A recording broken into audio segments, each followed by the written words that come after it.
Oh yeah, is it Saturday already? Have we made it through yet another Star Wars news week and, of course, episode 5 of The Acolyte? Wow. We got a lot to get into today. We're predicting episode 6. We're talking about episode 5 still because I'm not over it. I'm not over the fact that Jecki got stabbed 3 times and Yord's head got snapped. But neck got snapped. We're going to dive into all of it. What's up, guys? We got a lot to get into, okay? As you can tell by the thumbnail, I think Osha's going dark.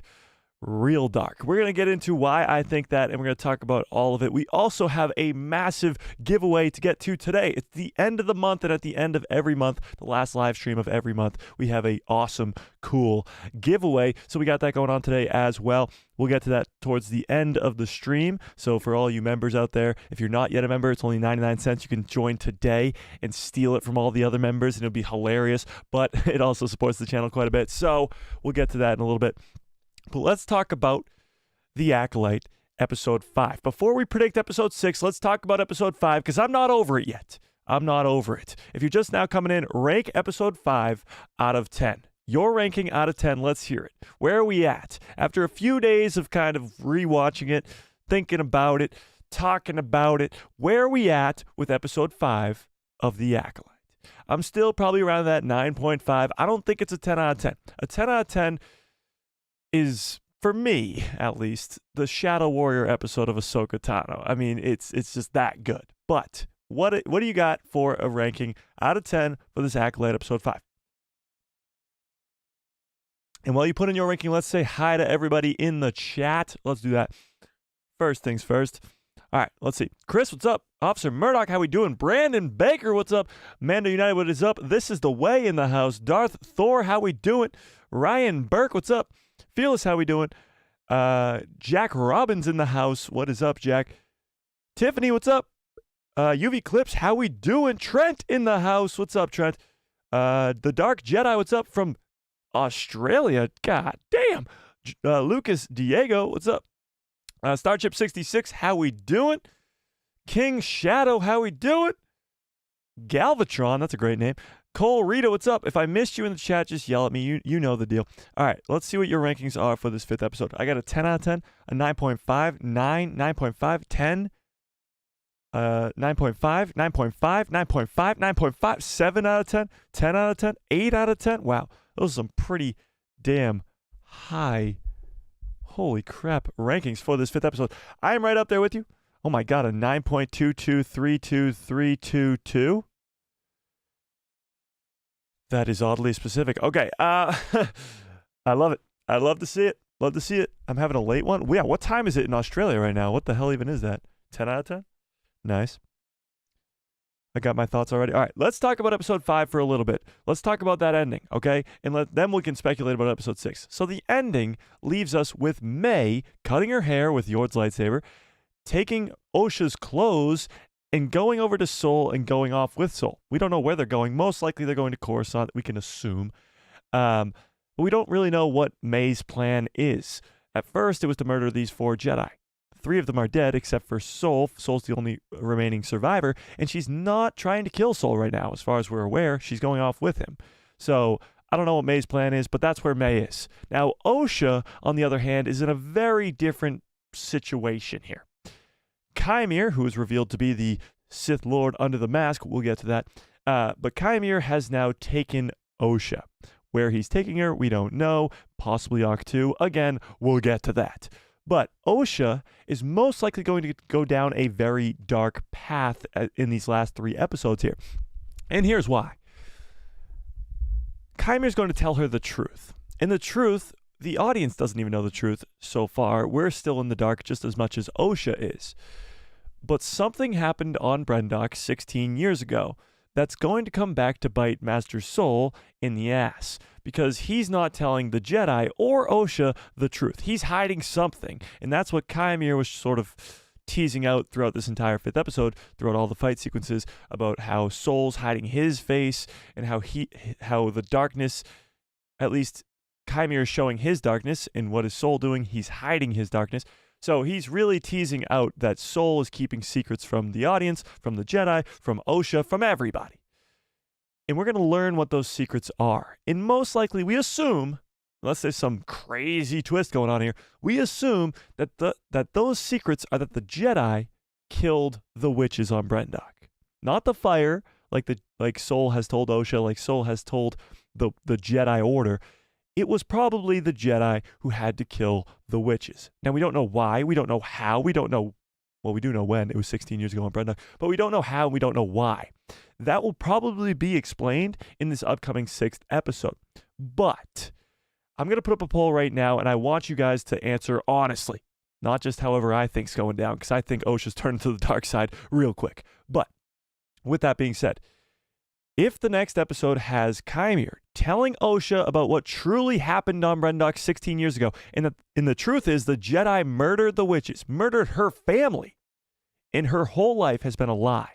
Soul's been lying to her, the Jedi have been lying to her, everything has been a lie. Do you think Osha will turn to the dark side? Let's pull this up in the chat and tell me in the chat if you think so.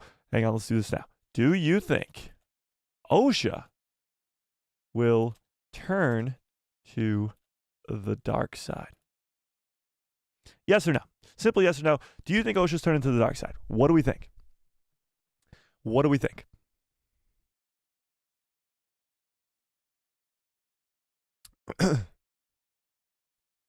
What other lies have we been told by the Council?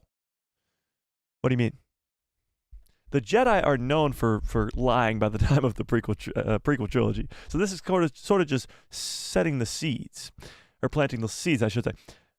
Master Soul, a lot of fans have given him the comparison to Qui-Gon Jinn. However, I think that comparison has kind of been thrown out the window. Because Qui-Gon Jinn would never do anything like this. He wouldn't be keeping these secrets from the Jedi Order like this, and he definitely wouldn't be keeping secrets from his apprentice. Qui-Gon Jinn was very much an open book, and he was very against the Jedi keeping secrets and all that, and all the politics of the Jedi Council. Master Soul, he's not really the Qui-Gon-esque character that we once thought he was. He's more so a liar. He's more of a better example of the Jedi Order we see in the prequel trilogy, I think, honestly. Jay, what's up? I'm doing good. How are you? I'm doing good. Osha will turn to the dark side and will be an Acolyte. Okay, that brings us to the title of the show, which is The Acolyte. The Acolyte could be referring to May, but that's never directly said. Now, these two twins have been extremely important, and probably if you were to give the title of main character to anyone in this show, you would probably give it to May and Osha, the two twins. And it makes sense that the both of them, at some point in this show, would be considered the Acolyte. Now, May, to start off the show, is, as she's doing missions for Chimere, as she's murdering Jedi, trying to prove herself to become an Acolyte, to become a pupil of Chimere. But now it seems, obviously, Chimere was trying to kill her at the end of the last episode, that May is out the door. Now it's Osha's time. As we saw at the end of the episode, Chimere's taking Osha to wherever. We don't know. But it seems like this title, The Acolyte, is going to see both May and Osha at some point in this show become Sith Acolytes. And the title at the beginning of the show we thought would be May, and now towards the end of the show it will be revealed that no, the entire time it was alluding to, or at least building up to, Osha being the Sith Acolyte. Now there's this big question of Kylo Ren's theme. Did you guys hear this? Give me a 1 into the chat if you saw my video from yesterday. Kylo Ren's theme was in episode 5 of The Acolyte. At the end of the episode, when Chimere comes over to flip over Osha, not force heal. He did not force heal Osha. He did not force heal Osha. I don't know if did I say it enough? He did not force heal Osha. That's not what happened in that scene. He just flipped her over. Okay? Gotta set the record straight there. No force healing. None. Zip. Nada. He did not force heal Osha. With that being said, he flips her over. And while he's flipping her over, we hear Kylo Ren's theme. Now tell me in the chat, why do you think Kylo Ren's theme is at the end of the last episode? Some fans think it could be a connection to the Knights of Ren, to Kylo Ren specifically, to this, that, the other. Why do you think Kylo Ren's theme is played at the end of the episode? What do we think? Ben, what's up? Hello there. Force heal confirm. This is the way. What? No. No force healing. There was no force healing at the end of episode 5. I cannot say that enough. I've slowed it down and watched it 1,000 times. There was no force healing at the end of it. None. No. No. So Chimere is just a fake name, right? Will we learn his real one? That's a great question, JD. I don't think so. It's not his real name. Chimere was just a alias. We're going to continue to call him Chimere because when I say Chimere, you know who I'm talking about. Right now, StarWars.com is calling him the Stranger, which is pretty strange to me. But when Soul asks, "Who are you?" he says, "I don't have a name." Simple as that. He actually says, "I don't have a name, but the Jedi would call me a Sith, or would consider me to be a Sith." Which a lot of fans have been arguing about online, whether or not that's confirming that he is a Sith or not. That's a big controversy online, which we'll get to. But he does say, "I don't have a name." Now, that's probably not the case. He definitely has a name. He has to have a name. Everybody has a name. But I doubt it's Chimere. We'll put it that way. I definitely doubt it's Chimere. Yeah. Smilo Ren. Smilo Ren is confusing, I think. That's why I like to call him Darth Zipperface. I think Smilo Ren is almost too confusing. It's too much like Kylo Ren. And I think that would confuse a lot of normie fans, for lack of a better word. Yeah. Indeed. Oh my God, can we get some freaking likes on this stream? What the hell? Smash a freaking like if you have not yet. I appreciate you all. Okay, let me scroll back up here so we can see what we're talking about. Brandon says, "I think Osha could go dark side and when she finds out the truth, I still think the Jedi killed the witches." I think the Jedi killed the witches too. I just don't think it's as simple as they came in and killed the witches. Like, I don't think that's what's really going on here. As we've seen in the trailer, we see Kelnaka fighting against Torben and Soul under the spell of the witches. So the witches are going to put up a fight, and maybe they start the fight. But either way, the fight ends with them all being dead. Yeah. Chris says, "If she believes Chimere's truth, then she will turn." Well, I think what's really going to happen is Chimere's going to tell her the truth, that the Jedi did kill the witches, and she's not going to believe him. However, it was established in episode 5 that Chimere can get inside your head. Yord said it, and then we saw it with May. When May's running through the forest, and it flashes to Chimere, and Chimere's talking inside of her head. So I think maybe, just maybe, we'll be able to see Chimere plant the visions of what happened on Brendock in Osha's head. Like, plant the memories, maybe from his perspective, if he was actually there. That's still kind of up in the air. But I think he will be able to, since it was established in episode 5, get inside of her head. That will be how she knows that he's telling the truth. Does that make sense? Yeah. Harry, what's up?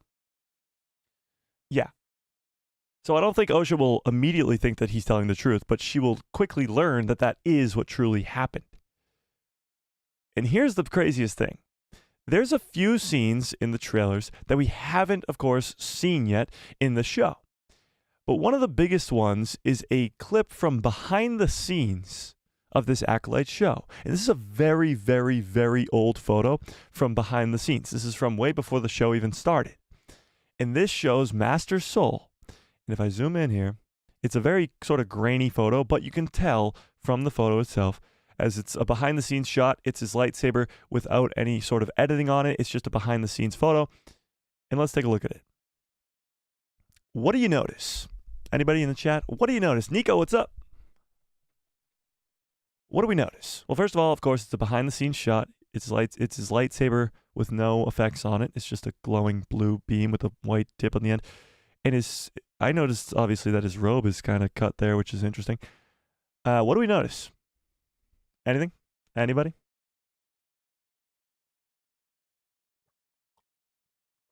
Anybody? Crashed ship? Yes, this is the way I got it. Abandoned witch home. This is Brendock. Behind him, that is Brendock. Gloves? No, but I think he was wearing gloves last episode. Could be wrong. Yeah. This is Brendock.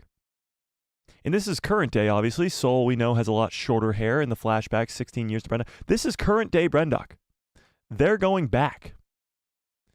At some point in the next 3 episodes, we're going back to Brendock. Which changes everything, honestly. This is a pretty big revelation. Jesus. Where we really had no idea what was going to go happen in the next 3 episodes. We assumed that because of the trailers, we're going to see this flashback to Brendock, what truly happened. And we see Osha picking up a lightsaber on what looks to possibly be Ahch-To, but we'll get to that. Now, this photo right here from behind the scenes gives us an insane amount of information. We're going back to Brendock in current day of this Acolyte show, as that is Sol in current day with the longer hair, and that is Brendock behind him. And it's probably going to be like the ruins of Brendock, as nobody's obviously living there. I wonder if we're going to see some skeletons or if somebody cleaned up those dead bodies. I really don't know. But interestingly enough, we're going to go back to where it all started, back to where it began. And this is going to be interesting for not only May and Osha, because they grew up there, but it's also going to be interesting for Sol, because he's going back to the scene of his crime, where he and the other 3 Jedi, who are now murdered, killed all these witches. And he's the only sort of suspect left. So this might be where the whole grand ending of this show happens. This might be where the finale happens, as we're going to see probably next episode, this chase sequence between Sol and Chimere, as Chimere said at the end of episode 5, he can't leave any witnesses. He can't leave any witnesses from this forest, because then the people will know that he's around, and the Sith have to remain in hiding because the Jedi say it has to be that way.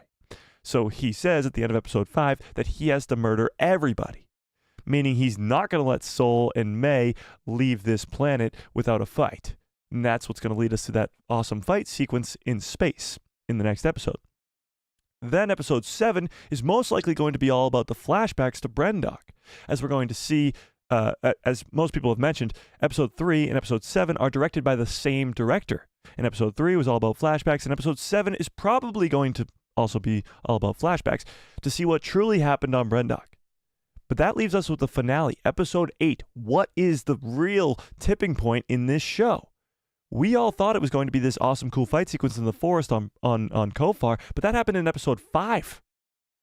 So what's the ending? What's the end goal? We talked about this last stream, that Leslie Headland had a specific story laid out from start to finish for this first season. It's not going to be broken into pieces where she hopes to get a second season, but maybe it won't happen. This is a full story from start to finish, episode 1 to episode 8. So what's the end of this story? Does Sol die? Does Chimere die? Does Osha and May sacrifice themselves? Or is it something else?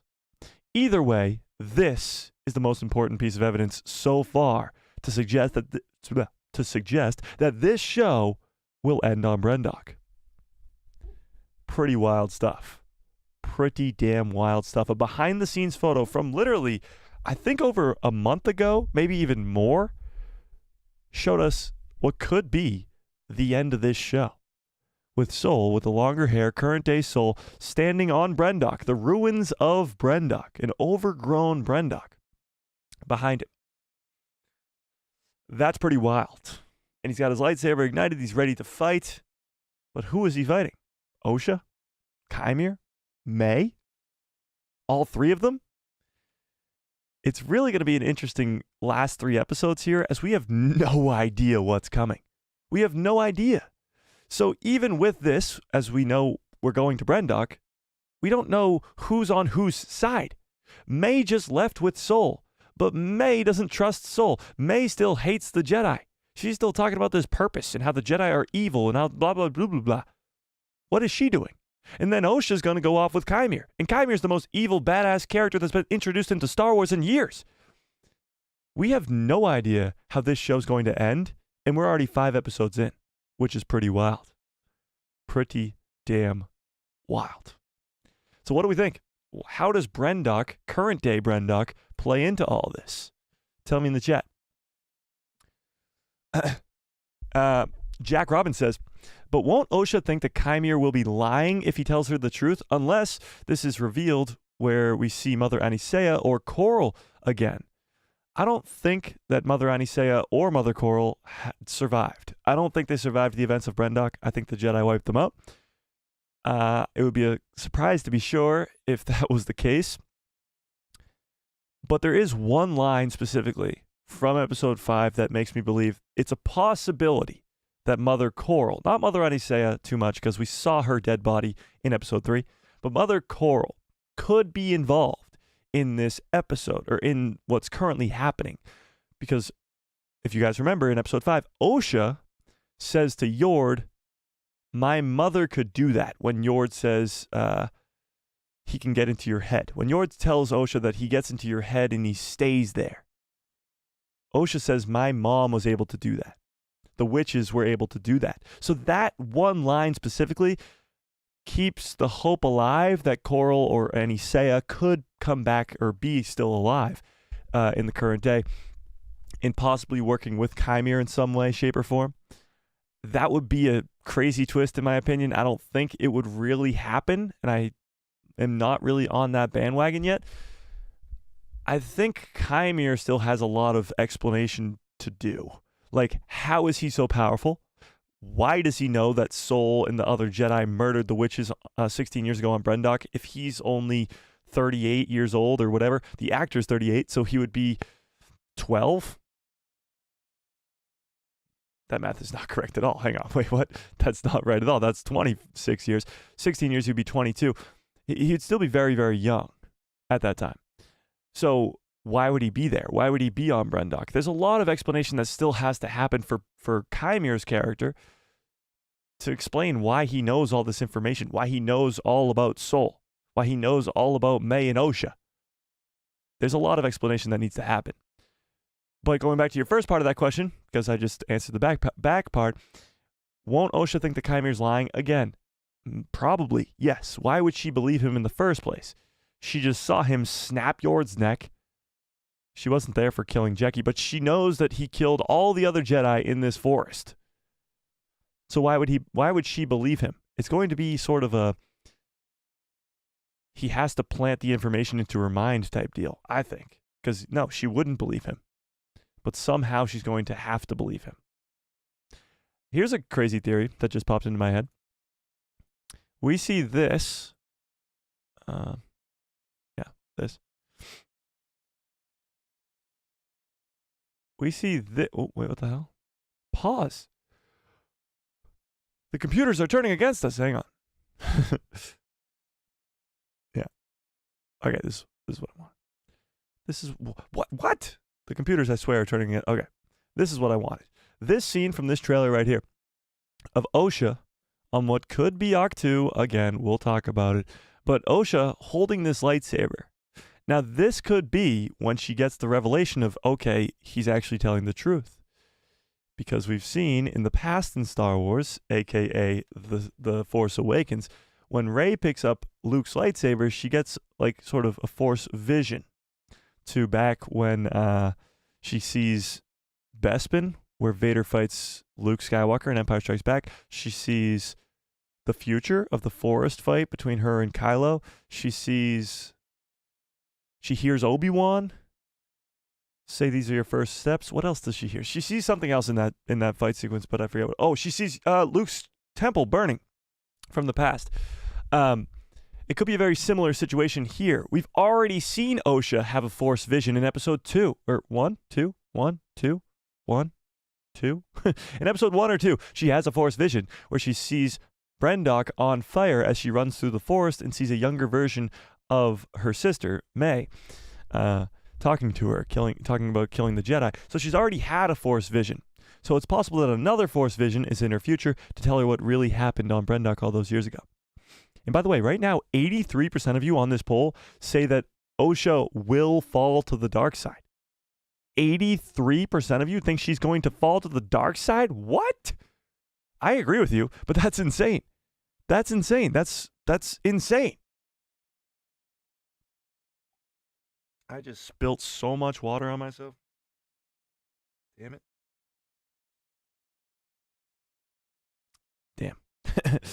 That was unfortunate. Okay. I agree with you that she is going to fall to the dark side, but for all of you to think that that's the case is kind of wild, honestly.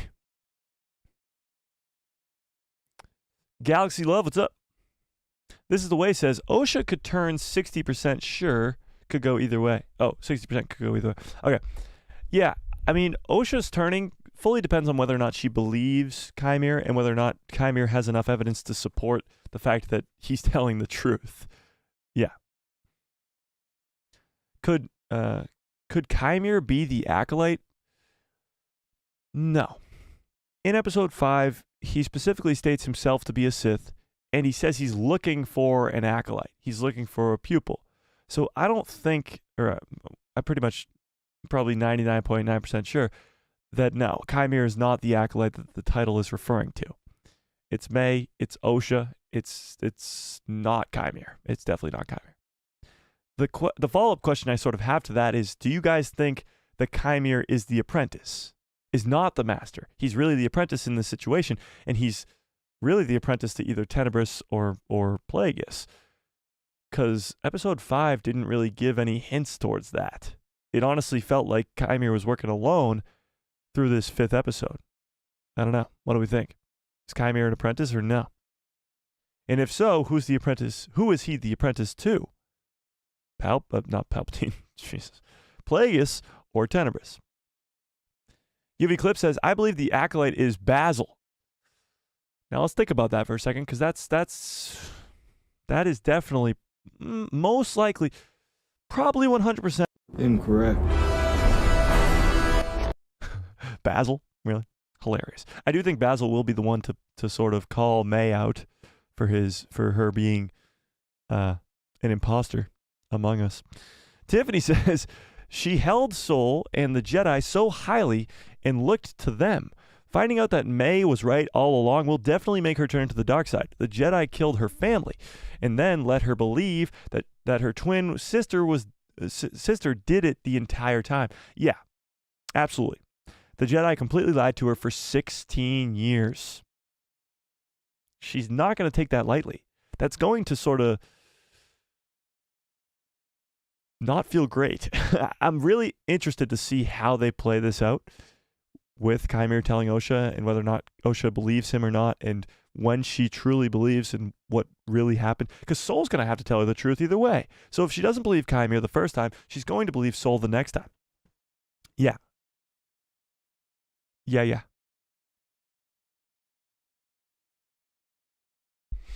Okay, so let's talk about the Kylo Ren's theme thing again for a second, because I didn't really get to what I wanted to there.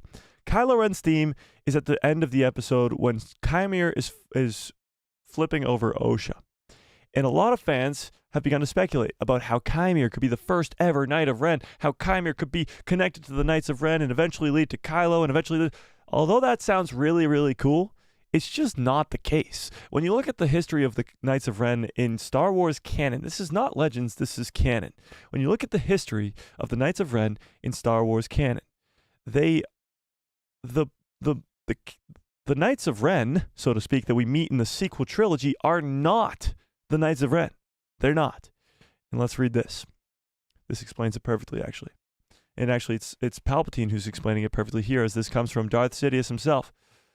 Those who dwell in the unknown regions have long whispered legends of the Knights of Ren. What the hell? This band of marauders was said to have burned their way across worlds, consuming everything in their path. In recent years, an enclave of warriors stepped from the darkness to claim that name and the fear that it instills as their own.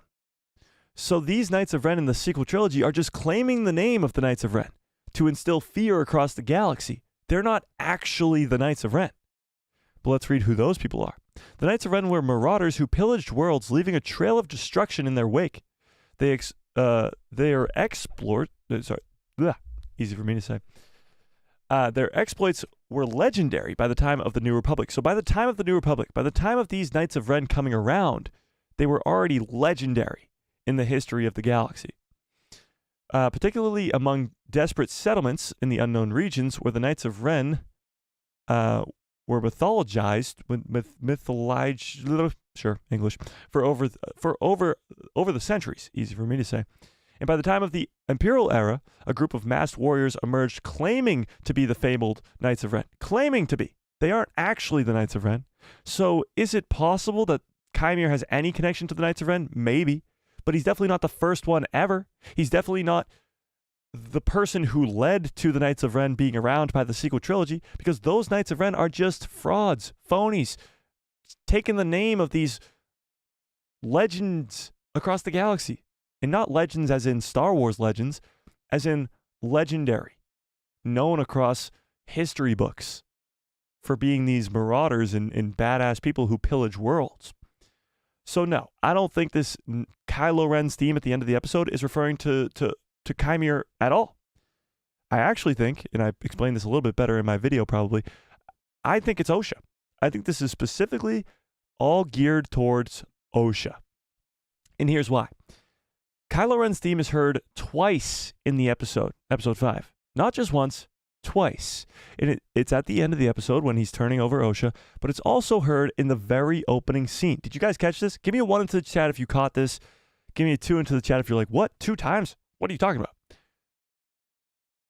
At the beginning of the episode, in the very opening scene, when Osha wakes up in the forest and goes to find Pip, and we were joking and laughing about she doesn't even care about the Jedi who are just about to get killed. She's more worried about Pip over there in the grass. When she goes to get Pip, you hear the same theme. Da, da, da, da, da. Kylo Ren's theme. And you hear it at the beginning of the episode, you hear it at the end of the episode, and the only common denominator in both of these scenes is a character by the name of Osha. Not Chimere, Osha. Now, that literally opens a whole nother can of worms. By the way, what's up with that saying? Opening a can of worms? Who has a can of worms?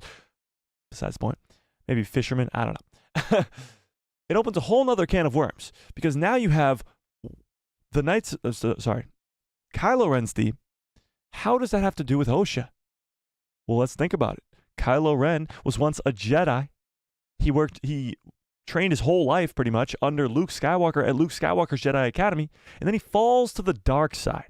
He doesn't become a Sith. He's never Darth Kylo Ren.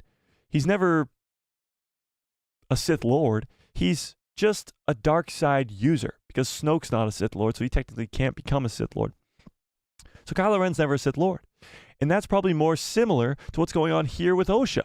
Osha was once trained at the Jedi Temple. For 10 years she was trained. And now she might fall to the dark side.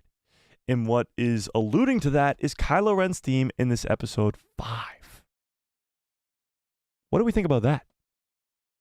What do we think about that? Miguel says Star Wars nerds caught it at the beginning of the episode. Yeah, they did. I'm going to be completely honest with you. I watched the episode twice and didn't catch it at the beginning of the episode.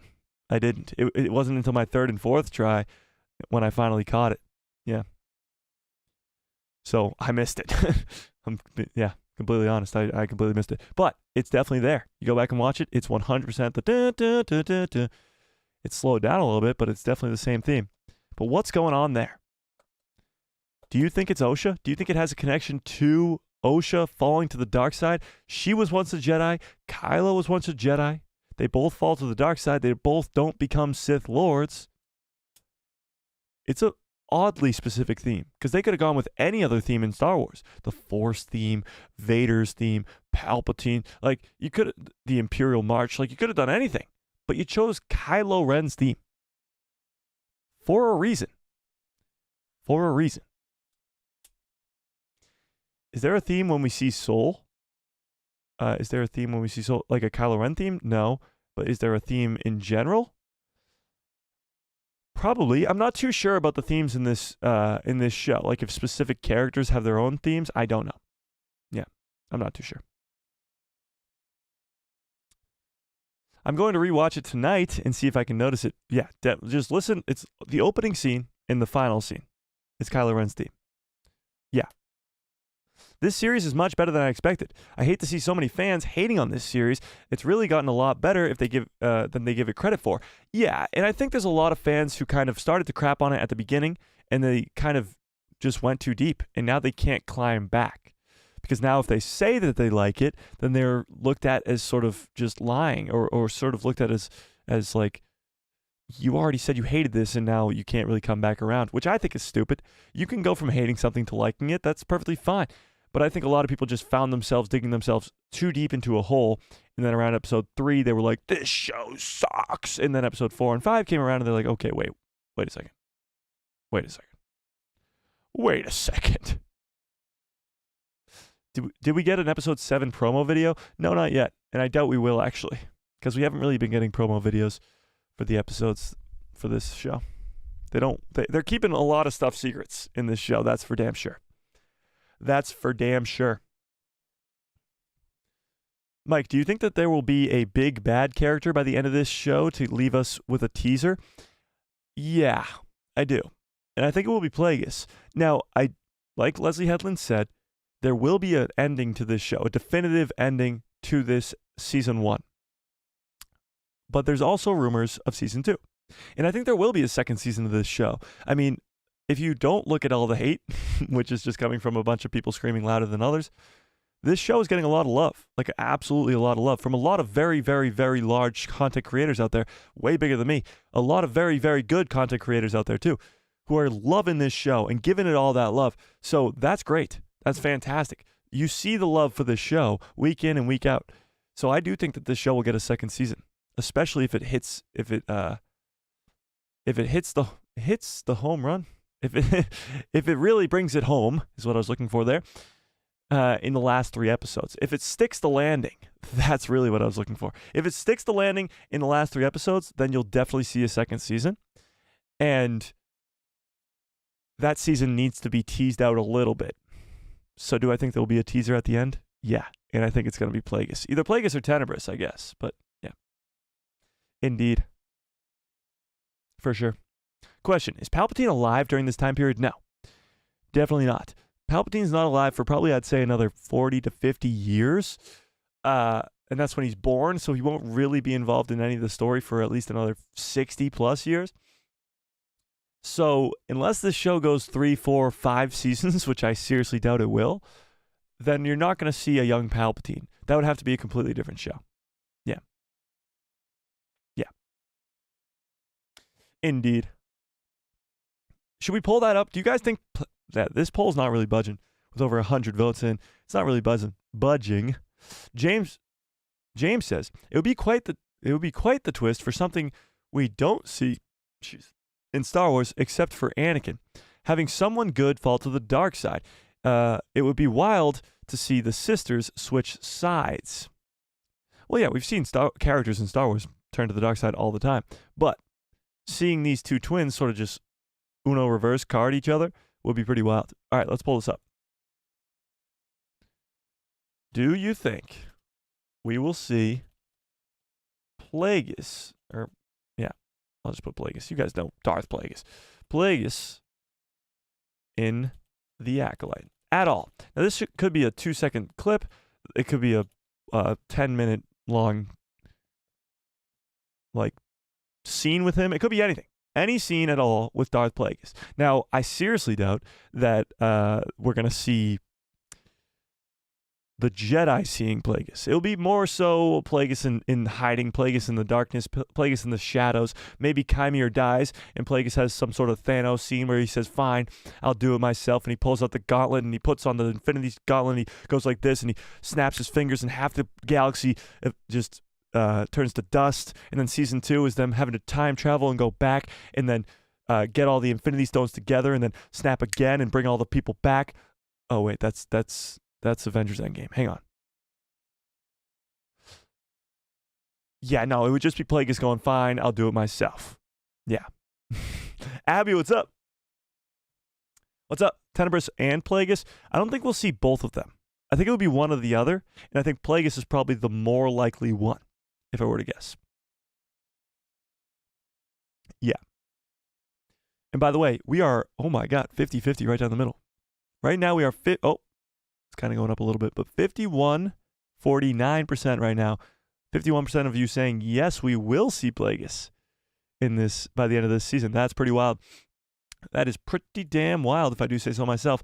Oh, Fearless with a very generous $2. Holla, I appreciate that quite a bit, Fearless. Says, Chimera has something to do with the twins' creation. Interesting. I don't think so. Now, here's why. I get where you're coming from. Maybe he's the father, maybe this, that, the other thing. 16 years ago, like we said earlier, he would be 22. And 16 years ago, the girls were 8. So 8 years before that, he would be 14. I don't think a 14-year-old Chimere is having kids. Now, I don't know. Star Wars is a strange place, but I don't think it's that strange, okay? I don't think it's that strange that he's going to be the one who created them. I don't know. It's very, very difficult. I think Chimere has some connection to the girls, to the twins. I just don't know what it is. And I don't know if he was present during the events of 16 years ago on Brendock, or if his master was, and then his master just told him about what happened. There's a lot of unanswered questions there. And I appreciate it, Fearless. I do. I really, really do. Super chats, support the channel quite a bit. Indeed. And oh yeah, I have to mention this again as we have a lot more people here now. Becoming a member today, it's only 99 cents. You get instant access to the giveaway that we have later on in the stream. And that giveaway is this. This N1 Starfighter from The Mandalorian. It comes with The Mandalorian. It comes with a baby Grogu. Look at that tiny little Lego Grogu right there. Can we zoom in on him? Oh, my head is blocking him. We'll just zoom in. Oh my God, he's enormous. Hang on. Zoom out. Let's try it. Can I zoom? Why is the zooming in so weird on this thing? Okay, but this is what we're giving away today. So instant access. If you're a member, you get instant access to this giveaway. That'll happen later on in the stream. It actually comes with a BD droid right there too. And of course, everybody's favorite. What the hell's her name? Why am I completely blanking on her name? What is going on? Pelimoto. Jeez, that just almost destroyed my brain. Pelimoto, of course, fan favorite character. And yeah. So I was kind of like, what should we give away? Because we don't really have much. There's no Acolyte really merchandise. All of it has to be pre-ordered. All the pop figures don't come out till August. The Darth Zipperface helmet doesn't come out till next year. So I was like, what should we give away? And then I remembered that it was the 25th anniversary of the Phantom Menace. So I was looking for some Phantom Menace 25th anniversary Lego sets. And there weren't very many. But then I was like, N1 Starfighter. You know who else is an M1 Starfighter? Mando. So I was like, there you go. So that's the giveaway for today. We'll do that later on in the stream. But I appreciate you. Oh, Steve Owen with the very generous $5 holla says, Leslie told Eric Voss of New Rockstar that there were at least 2 Sith in the show. Really? I have not heard that. I must say. But, that is pretty wild.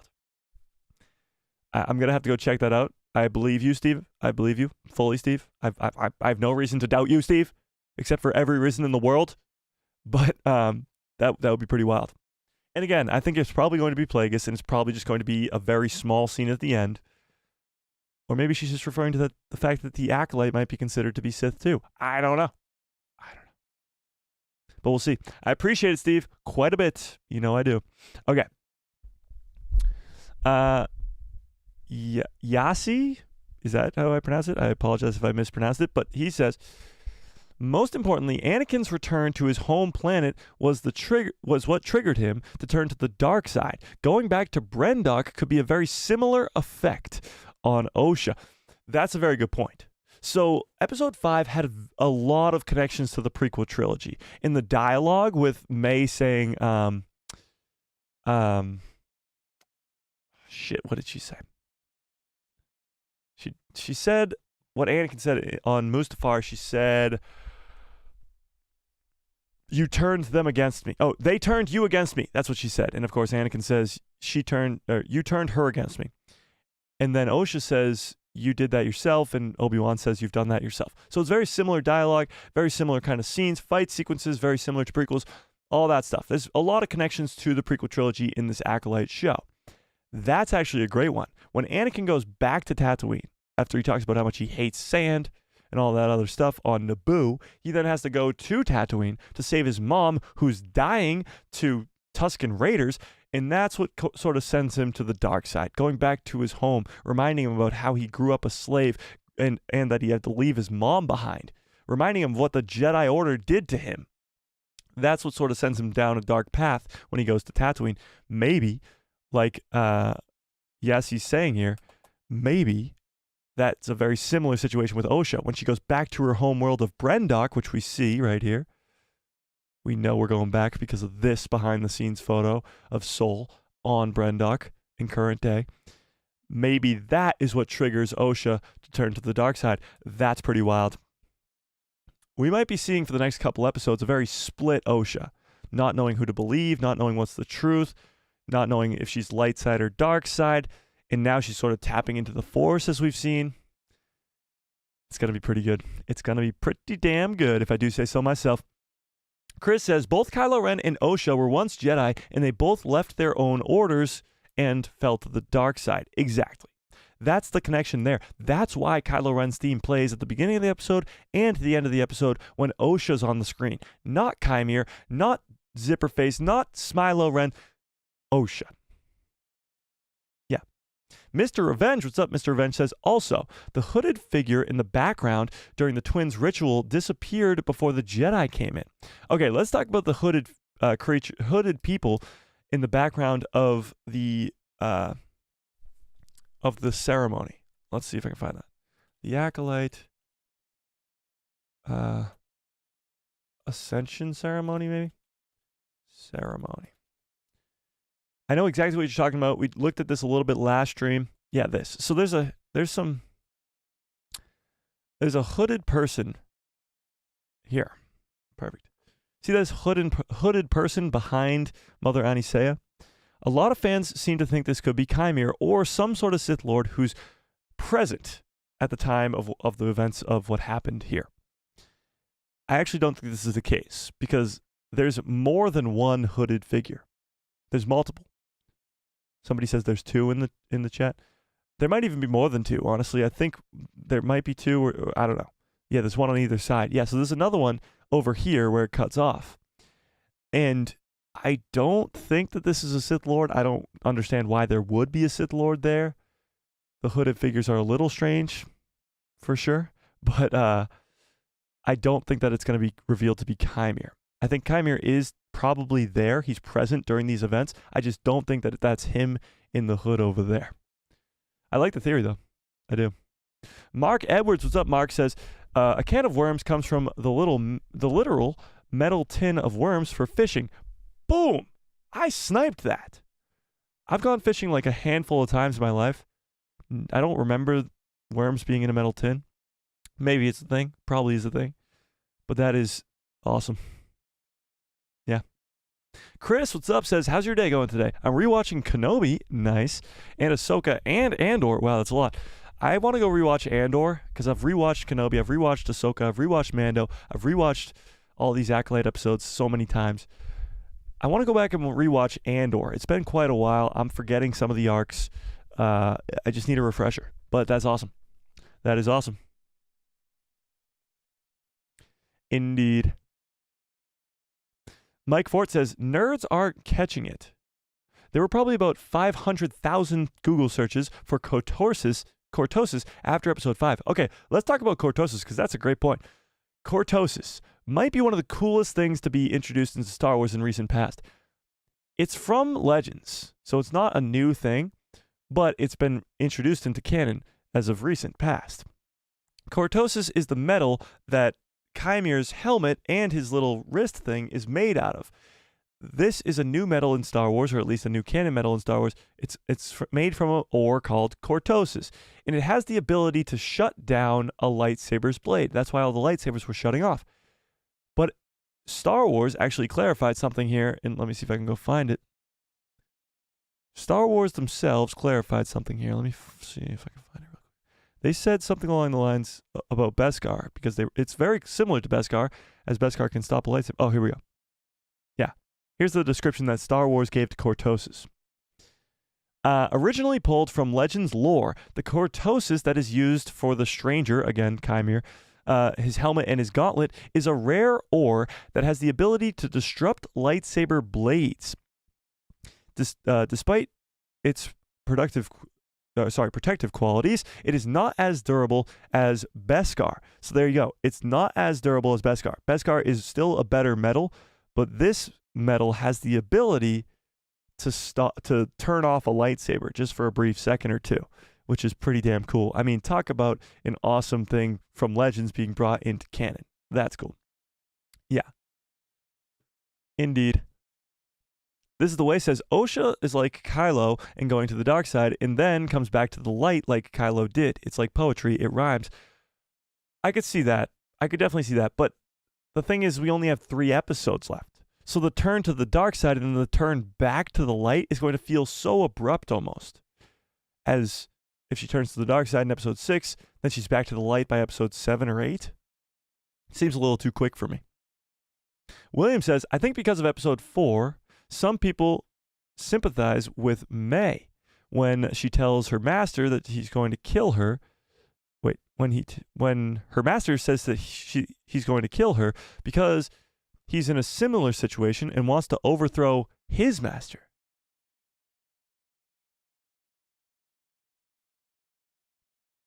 I think you lost me there. Hang on.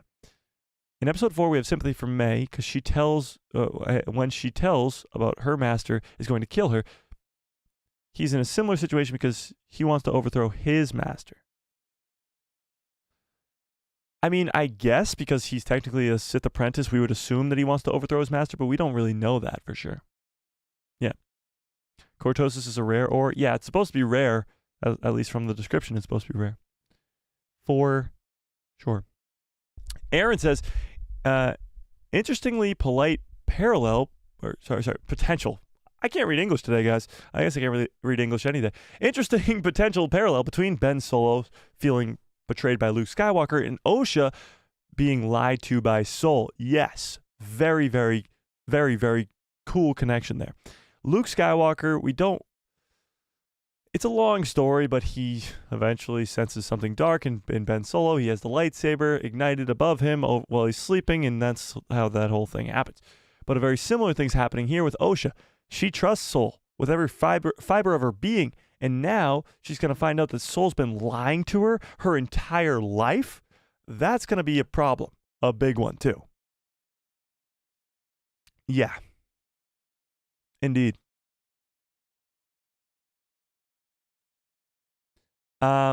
Miguel says, is there a theme? Oh, I already read that. Sorry. Are we going to be getting a Kenobi season 2?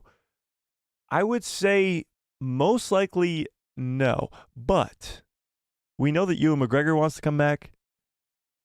I'm sure there's a lot of people over at Lucasfilm that want to do a second season. The only thing that my problem with a Kenobi season 2 is there needs to be enough story to tell one. So if it's not a good story, then I don't want them to do it because Obi-Wan shouldn't be leaving Tatooine that often. And if there's not enough story to have him come off of Tatooine again, then there shouldn't be. Yeah. And that finale of Kenobi is so good that, like, why even touch it? Like, like that conversation between Obi-Wan and Darth Vader is so good. Why even touch it? Yeah.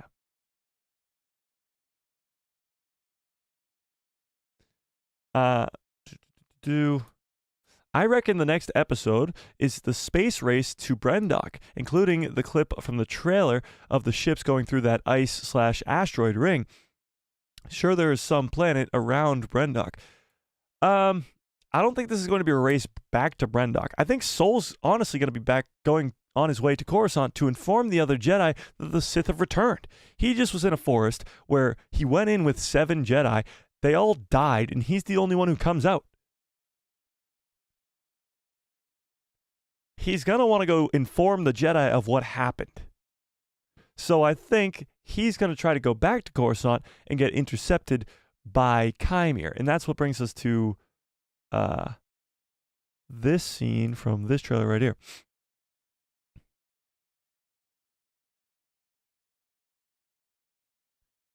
I don't know why.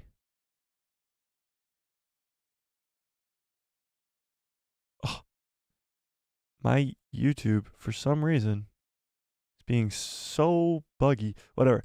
This scene right here, where we can see Sol's ship in the background, crashing or kind of flying very weirdly. And this could be May's ship that we've seen, because May's obviously with Sol, and Chimere came on this ship too. So there could be Chimere and Osha in this ship here.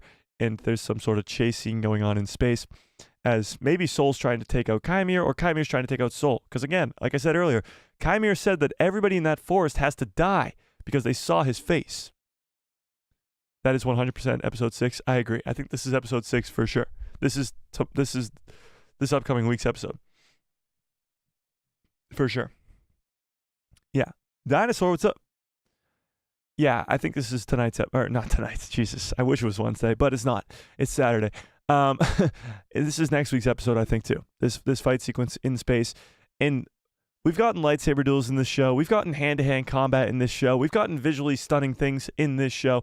What we haven't gotten yet is a freaking space battle sequence. And that's coming in episode 6. So pretty much everything you could ask for in a Star Wars project, you're getting in this Acolyte show. Yeah. And hopefully it's a really good one. Obviously, it's just going to be like a one-on-one type thing. But they can do some pretty cool stuff. For sure. For sure. And let's actually talk about that choreography for a second here, because it's not getting enough credit as for what it deserves.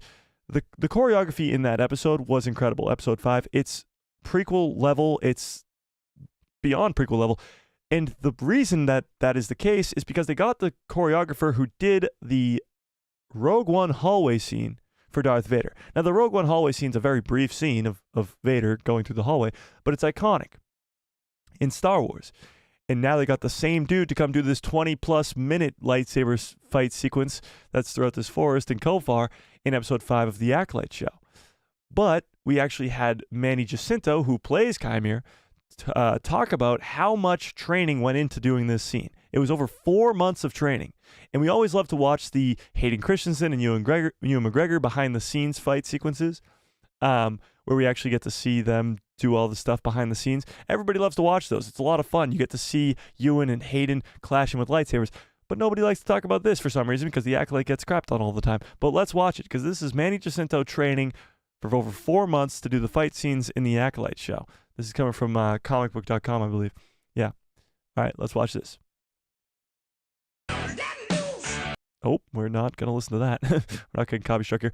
But we'll just watch the choreography here.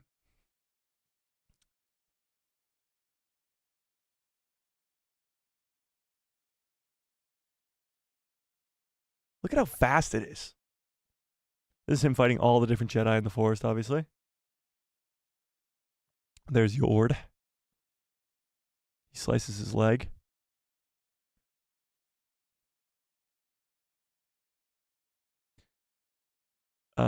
That is... No, not Yord. Never mind. That would be Soul. Probably Soul's stunt coordinator.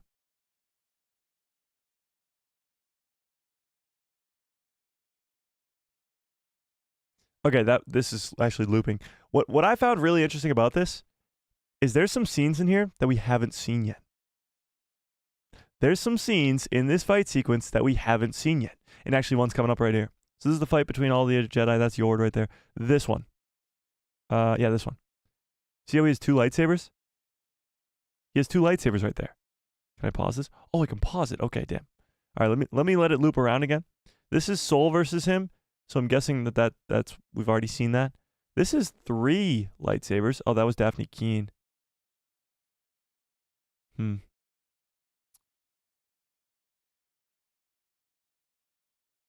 don't know who that was. This is all the lightsabers in the forest. That's Yord right there. The other 2 Jedi. This is when he slices Yord's leg. That's when he disables the lightsabers. But it's this next one here. Yeah. So he's got the 2 lightsabers. As you can tell. 2. We've only seen him use the 2 lightsabers once. Just once. And that was when he kills Jecki. He detaches the 2 lightsabers, kills Jecki, and then puts them back together. That's it. We've never seen him use the 2 lightsabers. So this is a new scene that we haven't seen in the show yet. This is him training for something that we haven't seen. Obviously, we assume we're going to see him in action again, but this is confirming that we're going to see him in action again, as some of the scenes that he's training for here are not in the show yet, at least, which is pretty cool.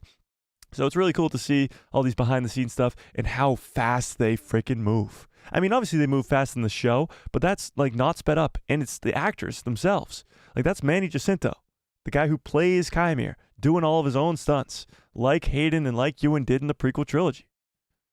And that's him versus Soul. That's probably just a trainer or whatever.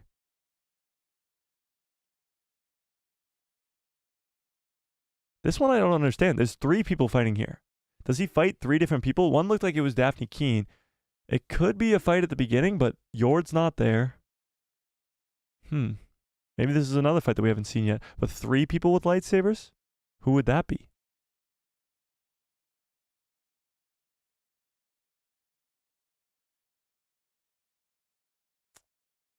And then he stabs somebody in the gut.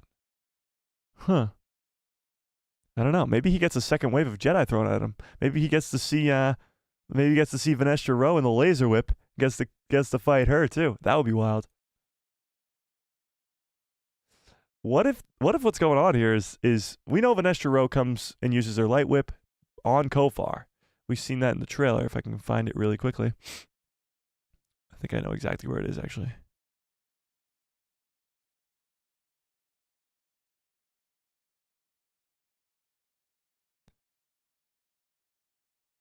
Boom, right there. Why? Like I pressed pause like an hour ago and it doesn't pause.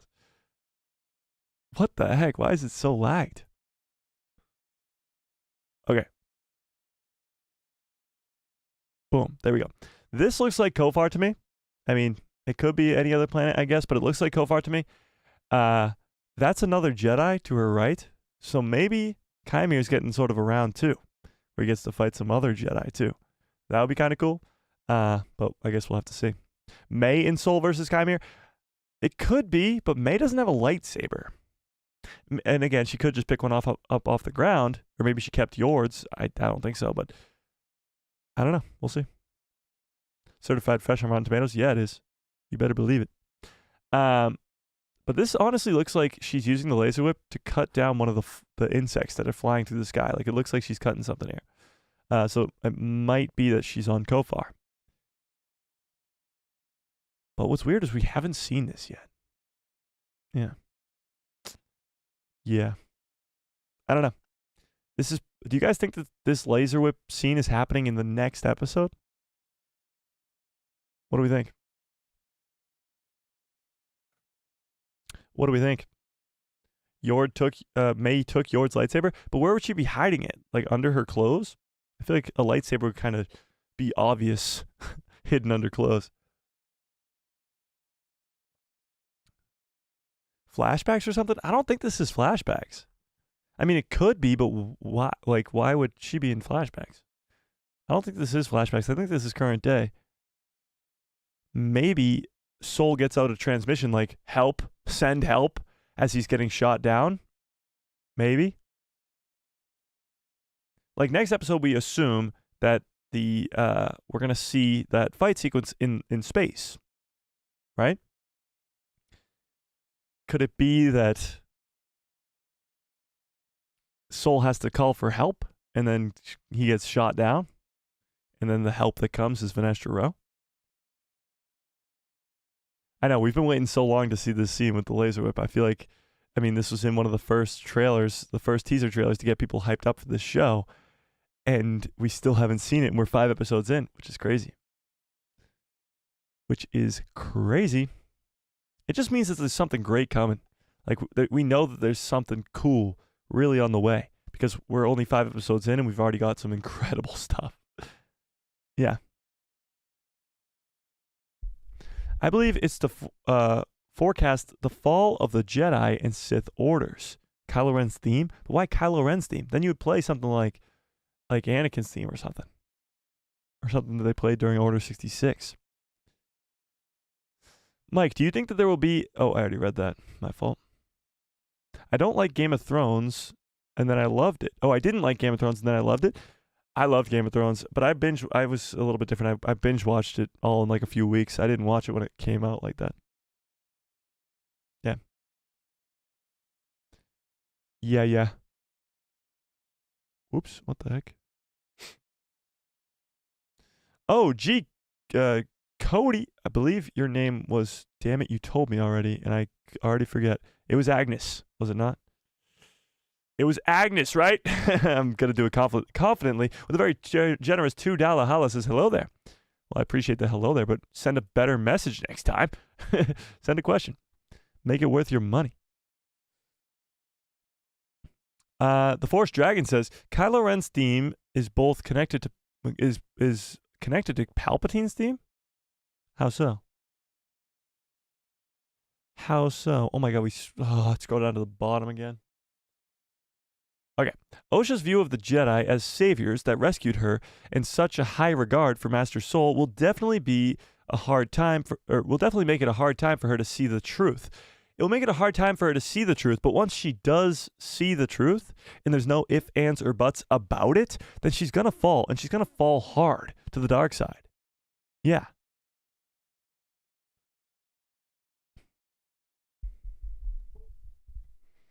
Yeah, and Leslie also said that season one ended leaving doors open for season 2 in a good way. Yeah, it leaves doors open, but there is a definitive ending, is what she said. There's a possibility for more stories, but the story that's told in season 1 is a fully told story from start to finish. Yeah. Adam says, I hope there's no Plagueis, but I know that there's probably going to be Plagueis. I know there's probably going to be Plagueis. Keep your mitts off of Plagueis. Keep your mitts off of Plagueis. Why? We want Plagueis, and we want him now. We want him now.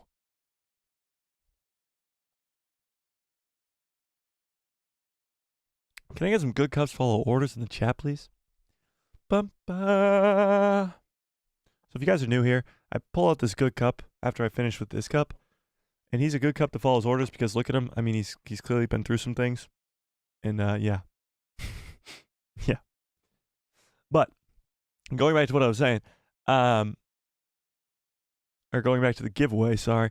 The giveaway today will happen in probably like 20, 30 minutes. If you're not yet a member, if you want to gift somebody a membership, whatever you want to do, if you're not yet a member, you have instant access to win this giveaway if you are a member. And it's only 99 cents, the lowest tier. And the giveaway today is the N1 Starfighter Lego set from The Mandalorian the Book of Boba Fett. What am I saying? The Book of Boba Fett. And it comes with Grogu, comes with Mando, comes with a BD unit, and it comes with Pelimoto, and of course, the N1 Starfighter. Just got to remind you guys that if you wanted the chance to win. What if Chimere, the stranger, has nothing to do with Plagueis or Tenebris at all, and they show up at the end to take care of him? That would be amazing, I must say. Or even if he is the apprentice to them and they show up at the end to go, you failed us, and kill him. That would be so cool because you've seen how powerful Chimere is. You've seen him destroy Jedi like it's nothing. And if Plagueis or Tenebris comes in at the end and just slices him down like it's nothing, then you'll really see the power of those two characters, which would be really, really cool. Yeah. For sure.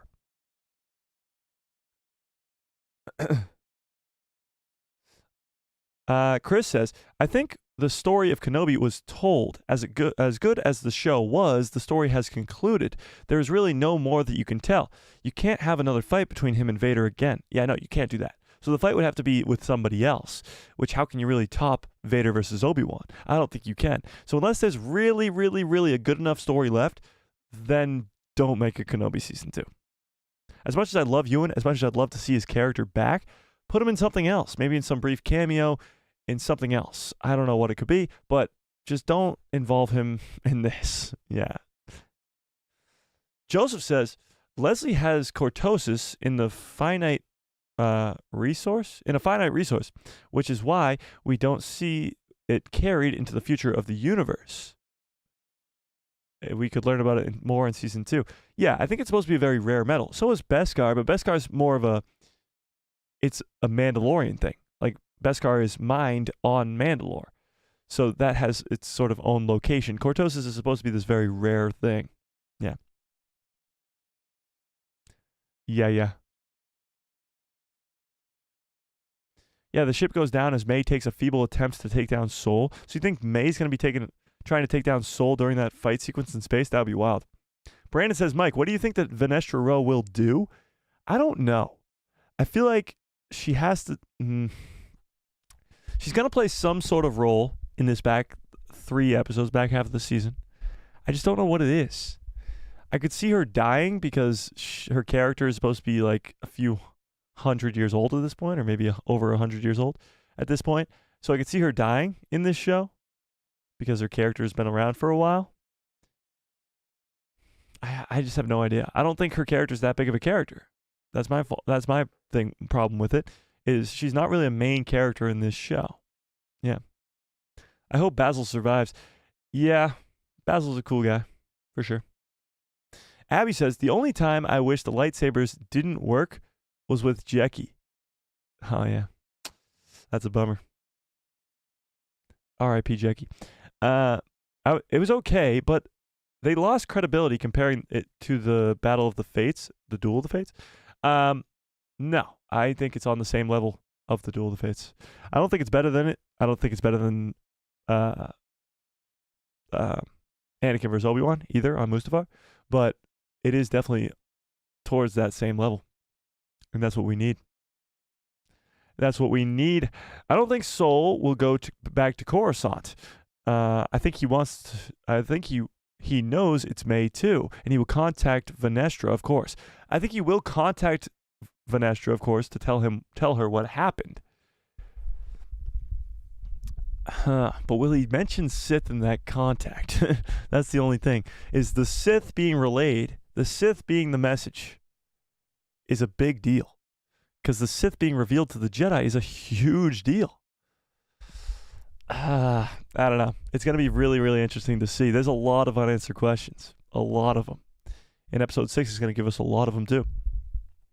Hopefully answers, not more questions. Colorita says, I wonder why Vanestra and her light whip, or when Vanestra's light whip will come into play. Seems to add up that she could be fighting the Master. Again, she would have to die. I feel like everybody in this show almost has to die if they see him. But I don't know. We'll see.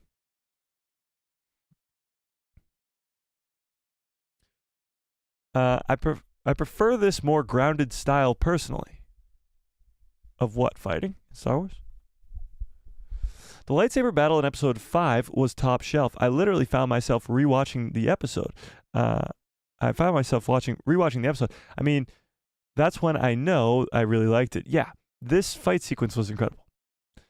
And not that it was like long, it was over 20 minutes, but it was just amazing. And you had different sort of like sections of it. You had Sol versus Kymir. You had May versus Jackie. You had Jackie versus Kymir. You had Jackie and Sol versus Kymir. You had Kymir versus all the other Jedi at the beginning. Like there's different levels to it. And it's really, really good. Yeah. Actually, let me ask you guys this, because I saw this on Twitter, and I wanted to ask you guys, because I voiced my opinion on it. So this is coming from Star Wars Holocron. Shout out to them. All love. They said the best. Their question is, what is the best episode of Star Wars live action TV? In no certain order. This is their favorites. Kenobi finale, of course, and or One Way Out scenes, and or finale. The Mandalorian Chapter 9 is the Marshal, which is episode 1 of season 2. And that's right. That is right. Episode 1 of season 2. That's the Crate Dragon stuff. The finale of season 2, which is of course when Luke Skywalker shows up. The Acolyte episode 5 made their list. I think there's a few missing here, personally. I think One Way Out probably wouldn't be on my list, and it would be replaced with the Shadow Warrior from Ahsoka. Obviously, that has to be on the list. That's probably one of my favorite, if not the favorite. And then, of course, episode 6 of the Book of Boba Fett, with Luke training Grogu and Ahsoka talking to Luke and getting to see all that. That's just some top tier shit right there. So I'd put those two on the list. Other than that, I think this list is fantastic. And episode 5 of season 2 of The Mandalorian, titled The Jedi. So that too. And the episode 6 of the Book of Boba Fett is From the Desert Comes a Stranger. That also has the first introduction of live action Cad Bane, who's my favorite, of course, bounty hunter in Star Wars. So with that, what is your favorite live action Star Wars television episode? And you can do a top 3. You can do a top 3 if you can't pick just one. What's your favorite one? Nothing beats Empire. Well, no, we're not talking about like movies, just TV episodes, single episodes of TV. What do we think? If I were to just give a top 3, it would be Ahsoka Shadow Warrior at number 1. Then it would be From the Desert Comes a Stranger, episode 6 of the Book of Boba Fett. And then it might be The Jedi, which is where Ahsoka gets introduced into live action in The Mandalorian Season 2, and we learn Grogu's name. Either that or maybe even The Acolyte, episode 5, which is crazy. Yeah, and then shortly after would probably be the finale of Season 2 with Luke Skywalker, of course, and Kenobi finale's pretty great, too. If I do say so myself.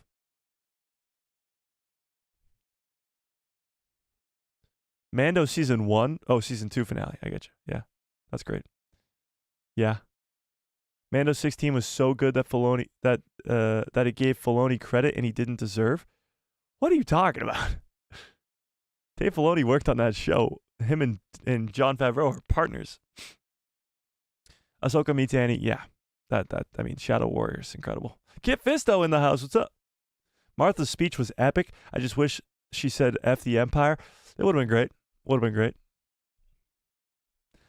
Obi-Wan versus Vader in the finale. Mando Season 2 finale. Ahsoka and Vader. Yeah, those are some great ones. All right. Back to business here. Back to the Acolyte. I got myself way off topic there. Way off topic. The lightsaber battle in episode 5. Oh, I just read that. Schnikes. Leslie Headland has confirmed he is definitely a Sith. That is Chimere, and he has to murder all the Jedi to keep the information from getting out. And only 3 people are left with that information: the twins and Soul. That is true. Yes, that is true. And that is crazy. I mean, think about that. 8 Jedi walk into the forest. 8 Jedi, May, and Osha. So 10 people walk into a forest, and 3 walk out. That's pretty wild. But yeah, he's gonna have to kill all 3 of them, and I wonder if he will. Yeah. Been watching this on repeat today. Oh, the behind the scenes stuff. Yeah, it's great. I was shocked to find myself really eager for the next episode to come. That's when you know you have a good show. When people are really looking forward to what's coming next, that's when you know you have a great show. Yeah.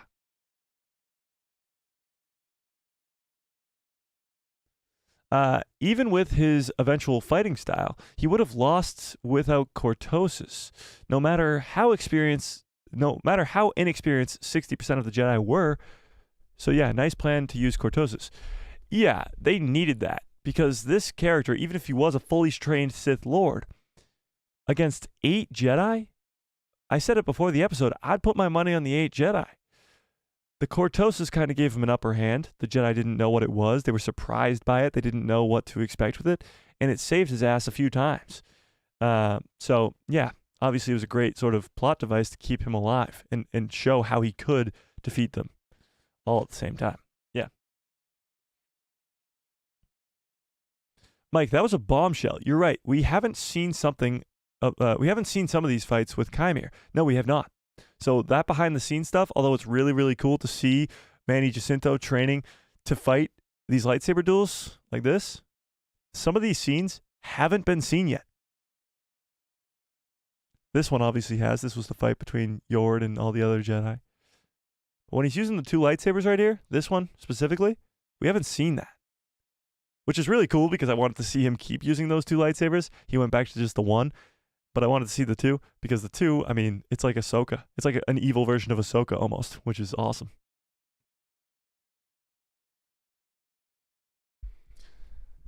They are the 2 red shirts fighting him at the same time when he fights Soul. There's 2 randoms fighting him when he fights Soul? Pretty close to the same time? I don't remember that.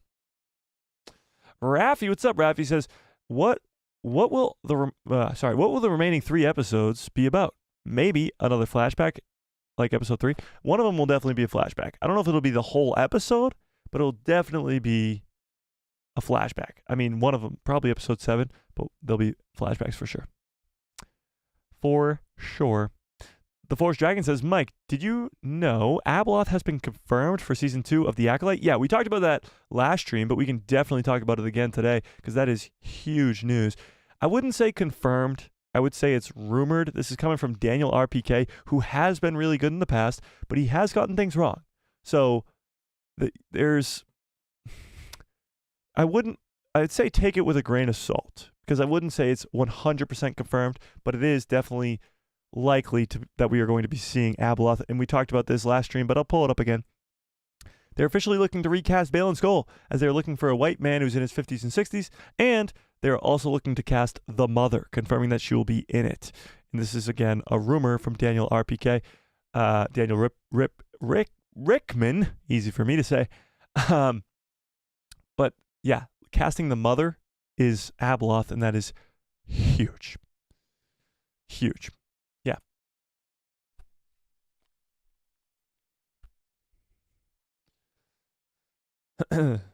UV Clip says, I may not be able to watch the stream much today. I'm currently driving. Sorry, I thought you said diving. I was like diving into to a pool or something. Driving, and I don't have a lot of internet. Don't worry about it, UV Clips. I appreciate you nonetheless, and don't chat and drive. Yeah, Abeloth is coming. I think Abeloth is coming for sure. But what I thought would have been a great plan was to just have Abeloth take over Shin Hati's body. Just have her, because Shin Hati has already become a fan favorite character. We've seen Abeloth in Legends take over people's bodies. Why not just have her take over Shin's body? Because Shin's already a fan favorite character, and Shin's a badass. So it would make, and she kind of looks like Abeloth already. So you can make her look a little bit more creepy. I don't know. I thought it would be a cool thing, but looks like they're looking to cast somebody else. Yeah.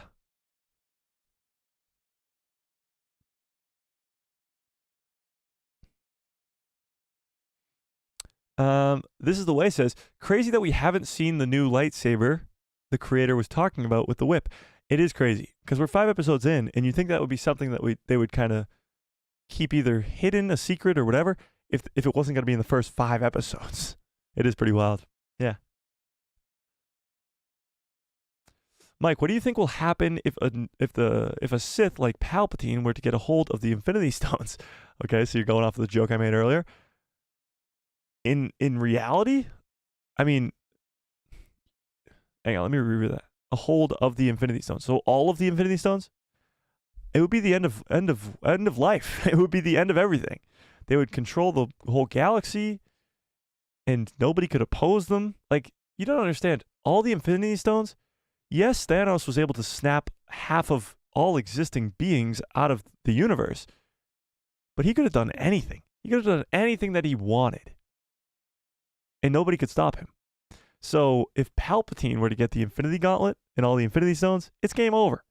It's game over. Thanos did nothing wrong. Oh my God. Craig says, don't forget the writers emphasized the power of 2. The twins will reunite near the end to defeat Chimere or Soul. That's a good point. That is a good point. The focus of episode 3 was the power of 2.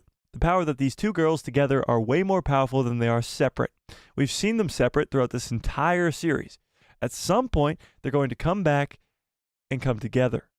Now, the question that Craig brings up is, are they going to be fighting Chimere or are they going to be fighting Soul? Because if Osha falls to the dark side, May's already with the dark side, not trusting the Jedi. So then they'd be fighting Soul, and that would just be a disaster. It would be crazy if this show ended with both Osha and May on the dark side, and after they murdered Soul. Imagine this show just ends in the darkest way possible, where Soul dies, murdered at the hands of the twins. That would be wild. That would be insane. That'd be crazy. Oh my God, Thanos was right. What do you guys... I'm getting concerned. I'm seeing too many Thanos was rights in the chat. It's a little bit concerning. Do you think that Chimere is a Ren? No. Absolutely not. I don't think he has any connection to the Knights of Ren at all. At all. I mean, but going back to what I just said, think about it. The show's called The Acolyte. It's supposed to technically be from the Sith's perspective or from the bad guys' perspective. It would be crazy if they ended with the good guys losing, with the Jedi losing, and May and Osha being Darkseid and killing Soul. It would be wild. Nobody would expect it. But also, nobody expected Jecki and Yord to die last week. So anything is possible at this point. Yeah.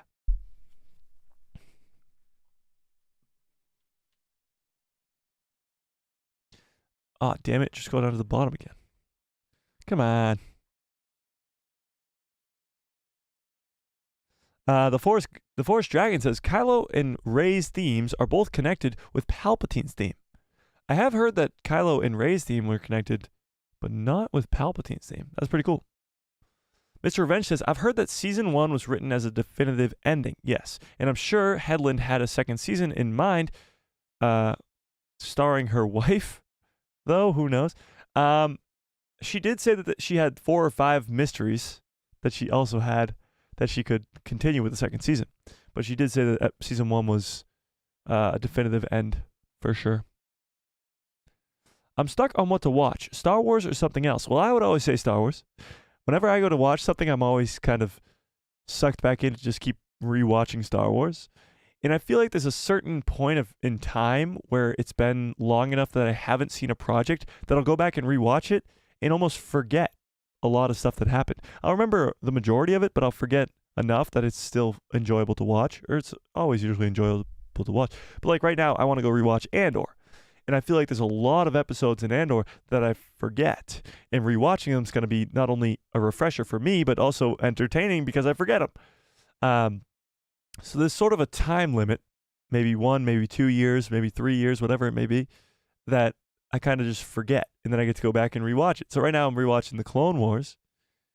And it's not that it hasn't been like a year or 2 since I watched it, but you forget some of the episodes.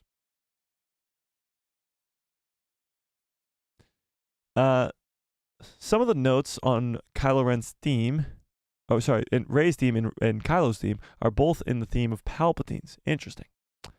Who do you think is going to survive by the end of the season? Honestly, I have no idea. I have no clue. Last episode threw all my predictions and any thoughts of who could survive and who could not survive out the window. I thought Jecki and Yord would have survived the entire season. They died halfway through. I don't think anybody's safe at this point. Not even Soul, which is crazy. There was points in episode 5 where I thought Soul was going to die too because Jecki and Yord were already dead. I don't know. It's wild. So I don't know. We'll see. Is Maz Kanata alive right now? Not saying that she could show up, but is she alive?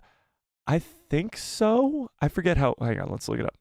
How old is Maz Kanata? She talks about being around for a long time. Like she's been around. She's seen familiar eyes before and like talks about Finn's eyes. There you go. Maz Kanata is 1,000 years old. That's crazy. Look at this. Let's see if this is canon or not.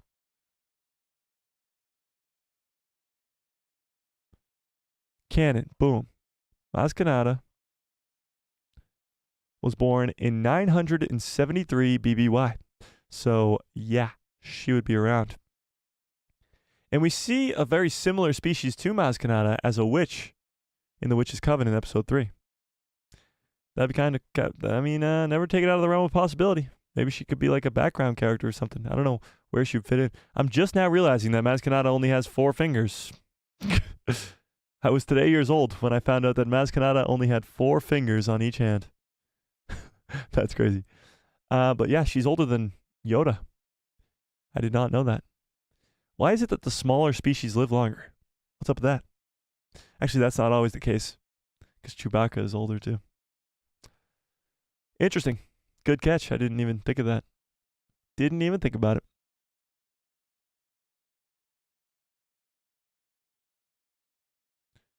it.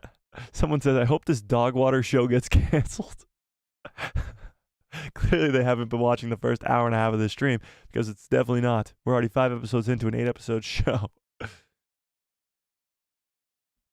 Is Maz Kanata a witch? No. But that species did look like it. Maz Kanata dated Basil. Oh, put it in writing. Put it in writing. Make it a reality. Basil and Maz Kanata. I could see it. I could see it.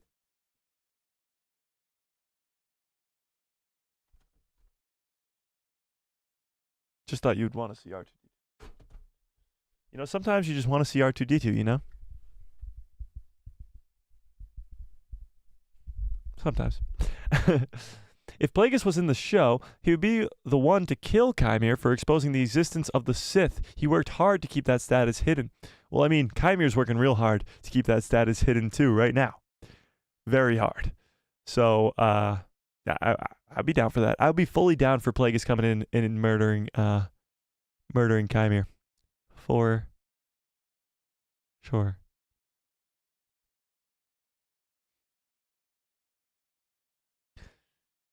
So far, the Acolyte series could be the third best live-action show after Andor and Mando. For me, Ahsoka's number one. For me, shows total. I mean, season-wise is easier to line up for me, but show-wise, it's Mando and then Ahsoka. I don't know if this is 3 yet. I'd probably still put Andor over it.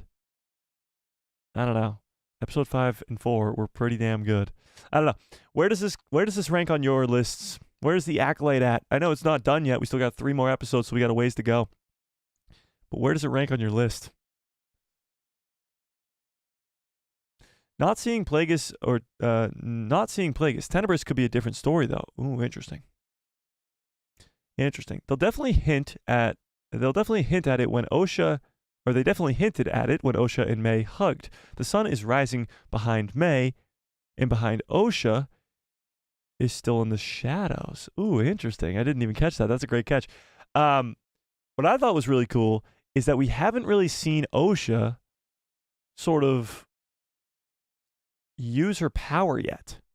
Even in the flashbacks, May is the one who protects Osha from the attack from Mother Anisea.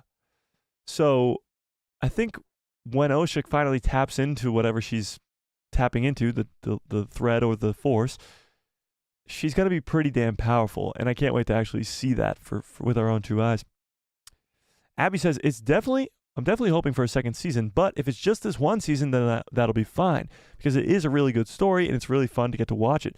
Yeah, I agree. I'm hoping this is a second season, just because I think there's a lot of story to tell here, and it's in a time period where you can pretty much tell anything you want. Pretty much. Again, there's some guidelines, but you can pretty much do whatever you want. Have you heard the speculation that Chimere is Plagueis, and they changed his species from a Mun to a human? I have heard that, some people talking about that.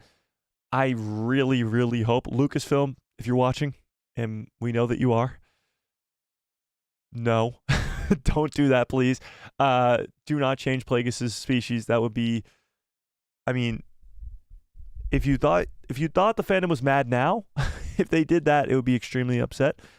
Plagueis should remain a Mun, and I don't think he is Plagueis, Chimere, that is. I don't think he is. That would just, it doesn't make sense, honestly. It makes dollar bills. No, it doesn't make sense at all. I don't think so. Yeah. Do I think Soul will survive the series? I don't know anymore. I thought he would have, but I don't know anymore. I really don't. I don't. So, we'll see. I don't think there will be a second season. I don't know what the hell you people are watching that makes you think this show is actually good. Well, we're watching a really good show. And if you don't like it, that's perfectly fine. I mean, sorry. According to showrunner Leslie Headland, the journey of May... Actually, hang on. Before I read that, I apologize, Joseph. Before I read that, I want to show you guys this. I'm working on a short for today that'll come out later on today. And I want to show you guys it because it actually has something to do with that. It has something to do with this whole Acolyte situation. People crapping on other people for doing this whole other thing. Turkish, what's up? And this should have been left in the movie if I do say so myself. It's a little small. It's small and in the top right corner, but you guys can see it. Can I zoom in on this somehow? I think I can actually. Hang on. Am I making it any bigger? No. Oh, that does. Perfect. Okay, cool. All right. So this is a deleted scene from The Phantom Menace. okay? This is Anakin and Greedo. You guys remember Greedo from the Cantina in A New Hope? This is Anakin and Greedo, young Anakin and young Greedo, fighting in The Phantom Menace, and this is a deleted scene. So just watch. Actually, the beginning is just me talking. Yeah.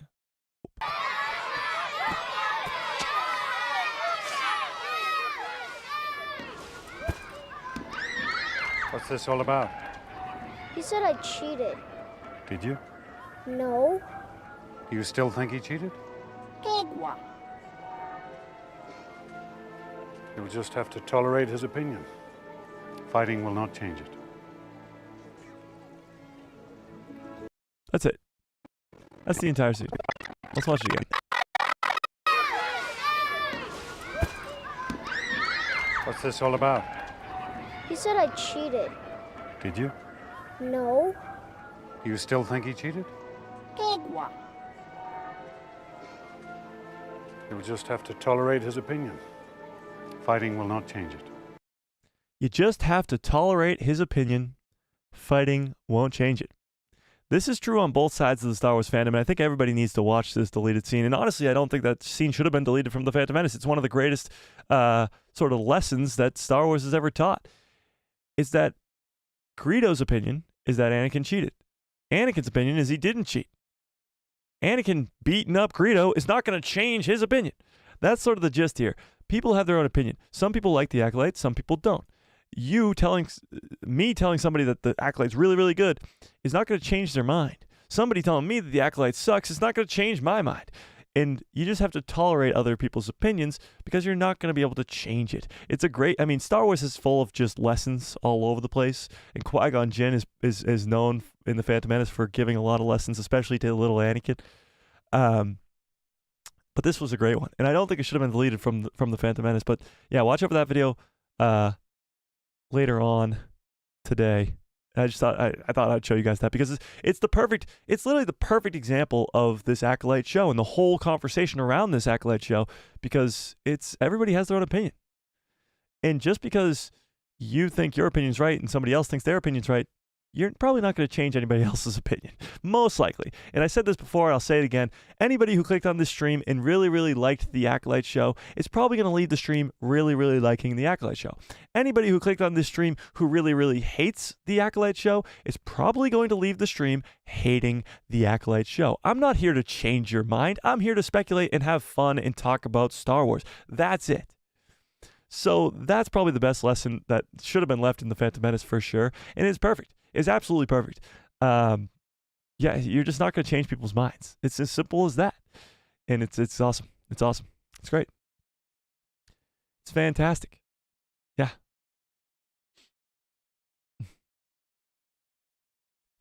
Whoa, Martha with a very generous $10 holla. I appreciate that quite a bit. Martha says, congrats on 59K. Yes. Thank you, Martha. We did hit 59,000 subscribers yesterday. So huge shout out to all you guys for hitting that subscribe. I appreciate you so much more than you'll ever know. 59,000 is insane. One more and we're at 60, which is crazy. And then 40 more and we're at 100, and I'll be dumping this entire cup of water on my head. But thank you, Martha. I appreciate that. And says, give 5 impressions. Some people may not like the give 5 impressions. Some people will not like the show, but can turn out to be well-liked later on. Minds change. That's very true, too. And I actually saw an interview with Sam Witwer when he said this. He said something along the lines of, give it 10 years. Just give it 10 years.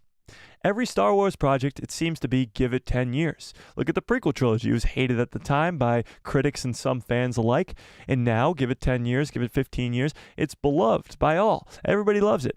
And that's because Star Wars is made for the kids of this generation. And obviously, we're not kids sitting here talking about it, but it's also made for us too. Now, but give it 10 years. In 10 years, let's see what happens look at the Clone Wars. The Clone Wars was absolutely hated when it first came out. And now look at it. It's absolutely beloved. Give it 10 years. See where the Acolyte is in 10 years. See where the Mandalorian is in 10 years. And that's actually a great point. Just wait. Wait on it. See where it's at. I appreciate it, Martha. That's very, very generous. $10 is extremely generous, and I appreciate it quite a bit. Give 5 impressions. I'll give you 5 random ones. Sure. I like my Chewbacca, so I'll give you that. Let's see. I gotta tap into my Chewie. Hang on. For some reason, I do a good Chewie, but I don't know how to get into it, you know? Hang on, let's see.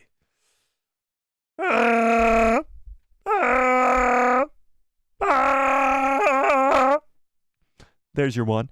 5's crazy. Let's see. I'll give you a Grogu, okay? I was kind of working on this the other day. I'll give you a Grogu, okay? Ready? This is Grogu right here, and I'll give him an example. Ready? Batu. Batu. Batu. That's about it. Okay. Here's my Chopper impression. You ready? Fuck you. Fuck. That's my Chopper impression. I feel like he just swears every time he talks, you know? He's just like, fuck you. I feel like that's Chopper. Okay, that's 3. Hang on, let me get you 2 more. You ready? I'll give you an R2. You ready? Wow! Wow! Wow! That's my R2. Okay, hang on. One more. One more.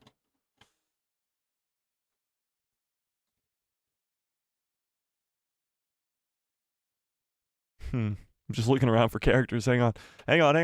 One more.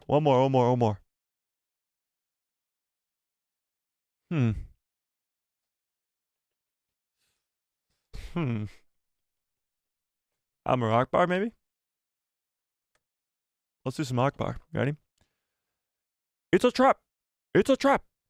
Hang on. You ready? It's a trap. There you go. There's 5, Martha. I appreciate the $10. I really, really do. I hope my impressions were sufficient enough for you. All right. I appreciate it, Martha. Okay. Where was I before I just went off on craziness? Okay. Let's see. Where was I, chat? Should we do the giveaway now? Let's do the giveaway now. We got over 100 people in here. Let's do this giveaway. All right. So how the giveaway works is we spin this wheel, first of all, and you guys will all just chant spin that wheel when I do it. But not yet. Calm down. We'll spin the wheel, but first I have to see how many members we're up to. If you're not a member yet, this is your last chance. Last chance to win today's giveaway, which is this N1 Starfighter Lego with Grogu, with Mando, with a BD droid, and with Pelimoto, and of course the N1 Starfighter. Last chance to come steal it. 99 cents becoming a member. Link is in the description below. So go do it now if you forever hold your peace. All right, let's do this. See all members. Oh, we do have some new members that I have to play the song for. Scott, welcome to the people who love Star Wars.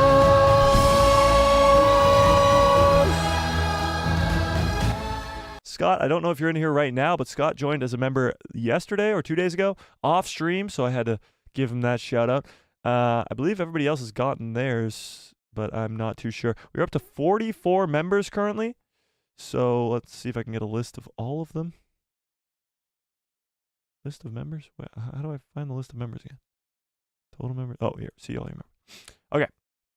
So, let's see. Perfect. Okay. So here's the list of members. We got 44 right now. 44 members. All the way from Finn Wickens. And if you see your name on here, all the way to Scott. So from the bottom will be 1. At Finn Wickens is 1, then 2, then 3, then 4, then 5, then 6. All the way to 44 with Scott. Okay? That's how it's going to work. Let me go over to this thing. So we got I guess 1 member up from last stream. Okay, cool. Last chance to join as member. Scott West is here. That's a different Scott, I think, Scott. But I appreciate you being here. I appreciate it quite a bit. Okay. What will be your reaction if Osha becomes Plagueis? If Osha becomes Plagueis, my reaction will be,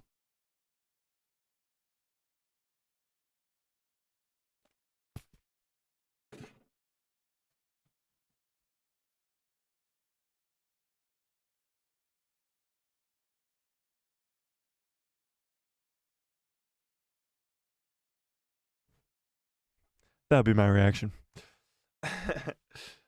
That would be my reaction to that. Okay, let's see. All right, nobody wants to become a member. Nobody wants to do it, steal it last second from anybody else. All right, that's okay. That is perfectly okay. That means we will just roll the dice with these 44, get it? 44 members. Okay. I always remember the first ever giveaway was back in September of last year, and we only had one member at the time. So I was like, okay, you get the giveaway. And it was your pal Joe. Actually, no, that's a lie, because a few people joined before we did the giveaway, and then it was up to chance. Okay. All right, let's spin the wheel. Spin that. Wait. Enter. Okay, it already entered. Spin that wheel. Such a satisfying noise.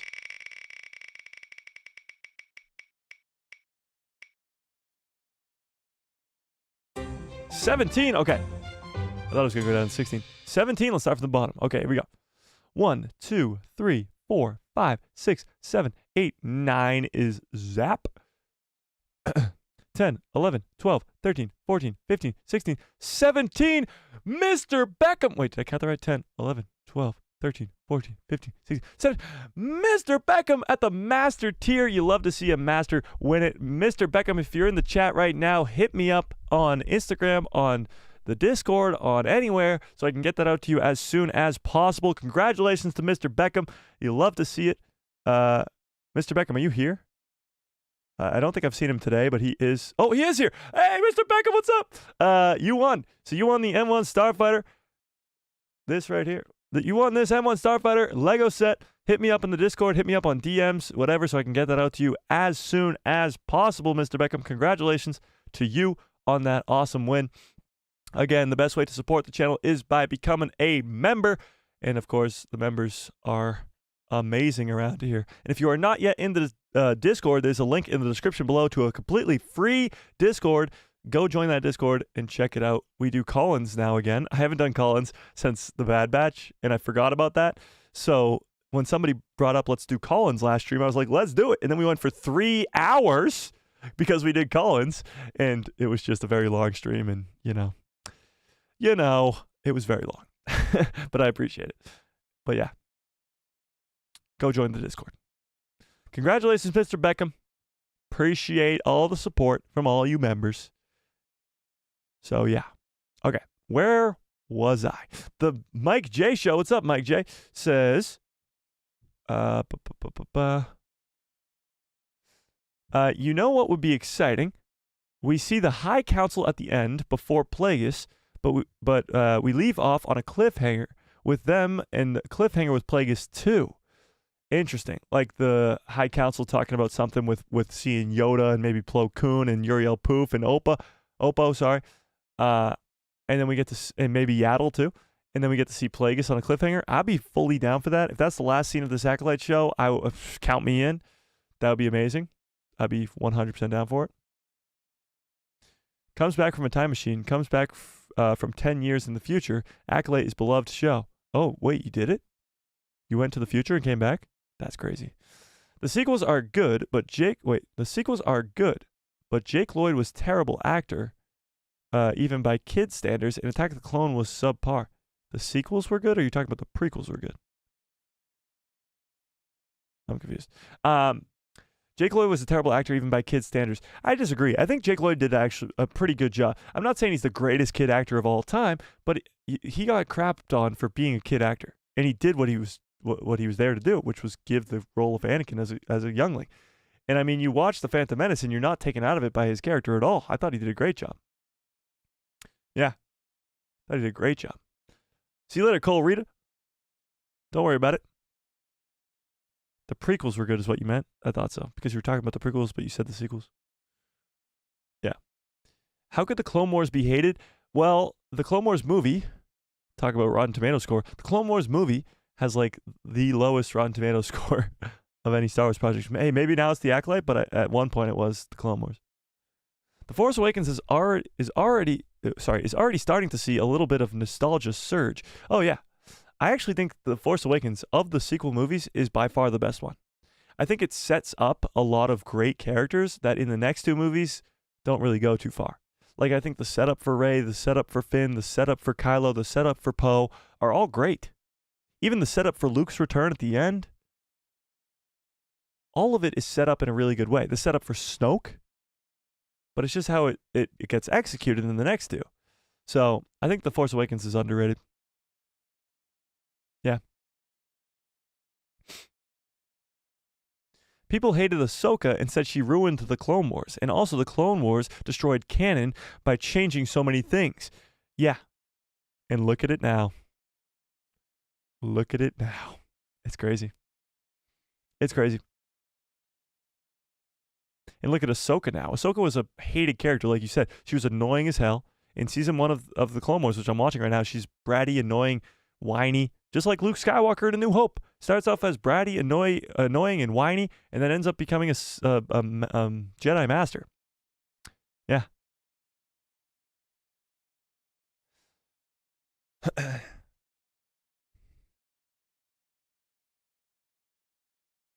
Some think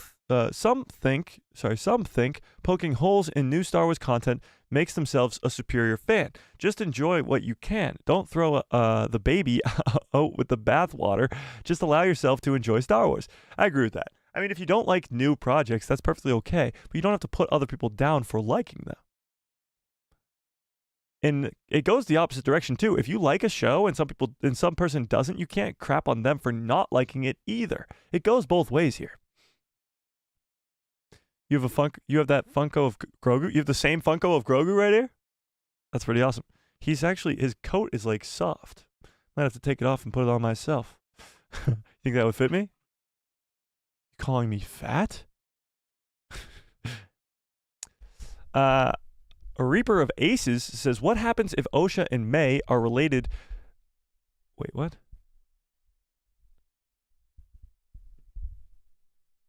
Are related? They are related. Mike has the best impressions. I try. That's for sure. I definitely try. Lucas says, I see you did spend a lot of time on Duolingo. Isn't that the app where you learn different languages? Yeah, no, I definitely didn't. I did not. No, I did not. What will be your reaction if... I already showed you my reaction. Can you do Boga? I don't even know what Boga is. What? Do you mean Boba? Boga Star Wars? Boga is the creature that Obi-Wan rides in Revenge of the Sith. Can I do my impression of that? I don't know. Isn't it like a really high-pitched like scream? Isn't it a high-pitched scream or something? Like, I can't do that. Maybe if you send a super chat, I could. Do Maul doing Kenobi. I should have done that. Next time. I may need therapy after those impressions. Damn. That Chewbacca was gold. I appreciate that.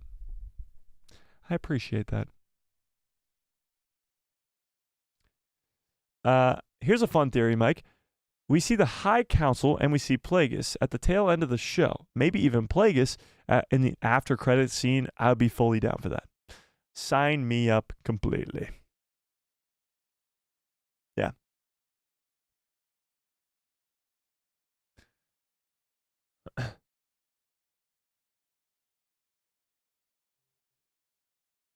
Whoever claims it, whoever wins, I'm going to claim that they used the Force to cheat. There you go.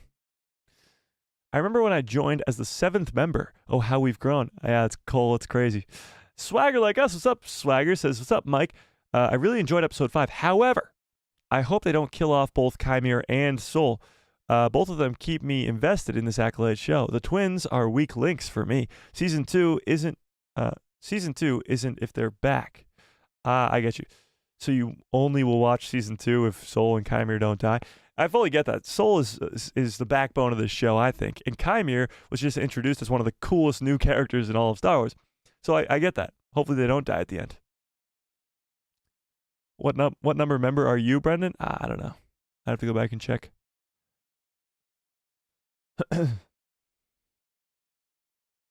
I think that we will see see Darth Tenebris show up in the show, but not in a role of the Master. He will be Osha / May's acolyte. So you're saying Tenebris will be at the lowest stage of becoming a Sith? I don't know. Kind of sounds too crazy for that. I think you'd be too young for that even. Spin that wheel.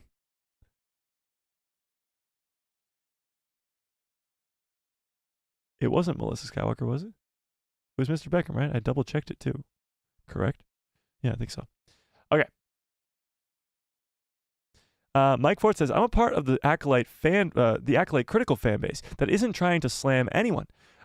Just want Iger, Kennedy, and Disney Corp to shape up or sell off the franchise to somebody else who can do it right. Yeah, Mike, I appreciate you being in all the streams. I really do, because you do voice your opinion, and I know you don't really like the Acolyte show, but you voice it kindly, and that's perfectly okay. Yeah. Kip Fisto with a very generous $1 holla. I appreciate that quite a bit. Did you want me to do an impression? Because you didn't type it in. Oh, Boga, you want? Okay, fine. Okay, fine. I've got to look it up because I don't remember what it sounds like. I don't remember what it sounds like.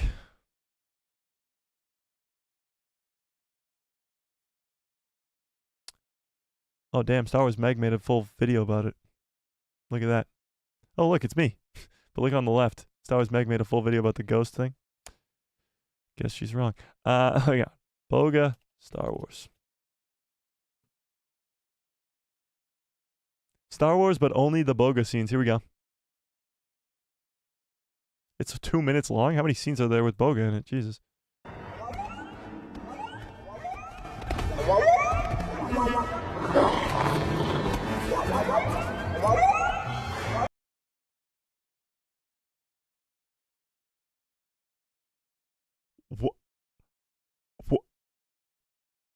What? How am I supposed to make that noise? Hang on. Let me listen again.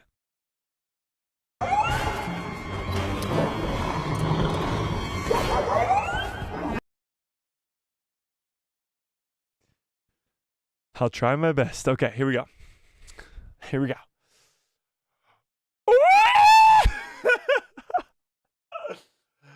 It just came out as one noise. I was trying to go up from there, but I couldn't.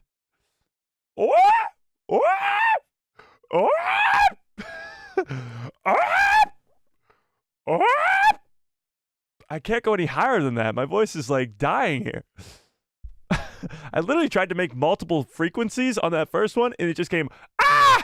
I apologize, but I tried my best, Kid Fisto. I tried my best.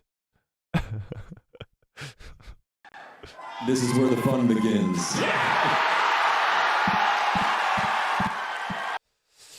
Yikes. Okay. That was something. That whew. That took a lot of energy. Best impression ever. Oh my god. Thanks. Thank you. No. Stop throwing flowers. Stop. No. Stop. No. Ow. Oh, you're too nice. Okay. Where was I? Anyone watching the Euros? I don't even know what that is, so no. No. Yeah, I doubt that was even somebody's voice. Like, that was probably just some sound effect. You know? Rafi says, do you think that Shin Hati is Mara Jade's replacement and she might have some romantic relationship with Luke? She is the type of character to join the light. I could see Shin Hati joining the light side, but I actually think, yes, she might be our canon version of Mara Jade, but it might be a different sort of story in general. Whew. That really did something to my voice. I think she might be more so the Mara Jade to Ezra Bridger's Luke Skywalker. So I think it might be a different romance where we could see that with Ezra and Shin Hati. Shin Hati's a great new character. I actually think there's still room for Mara Jade, like an actual Mara Jade, if you're going to do that too. Yeah. Joseph says, yeah, you broke me. Joseph says, Ahsoka Tano put on trial by the Jedi Council as Anakin Skywalker worked to prove her innocence. That particular episode struck her hard, said Headland. Oh, so Leslie Headland took that episode to heart? Interesting. So it could be the case of Soul gets framed for this whole thing by the Jedi Council and cries Sith.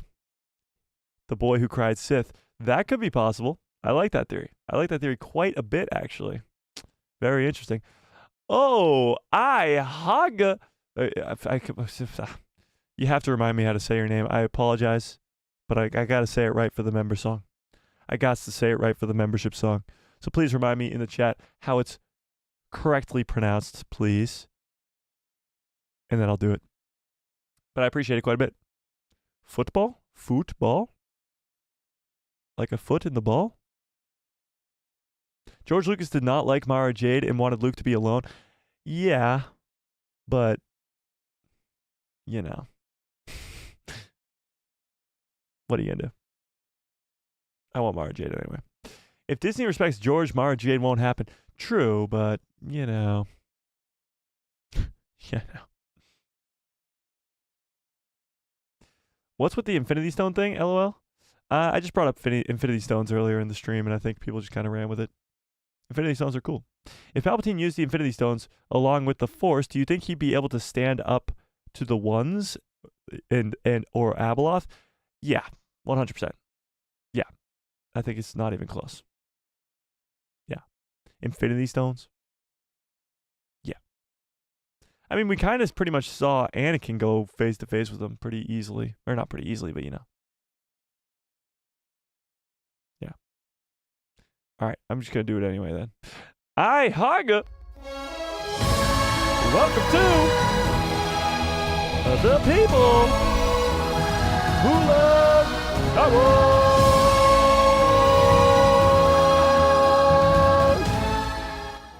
Welcome to the people who love Star Wars at the night level. I appreciate that quite a bit. All right, let me okay. Oh my god, we got another member? What the heck? You guys joining way too late. Way too late. Agnes. It's Agnes, right? Agnes. Welcome to the people who love Star Wars. Welcome to the people who love Star Wars at the Padawan level. You guys missed out. You missed out. We did the giveaway already. Why did you not want to steal the giveaway from the people who you could have stolen from? Now you have to wait till next month to get the giveaway. But I appreciate you nonetheless. It sounds like Dodger. Damn it, I knew that. Let's do it again. Dodger. Welcome to the people who love Star Wars.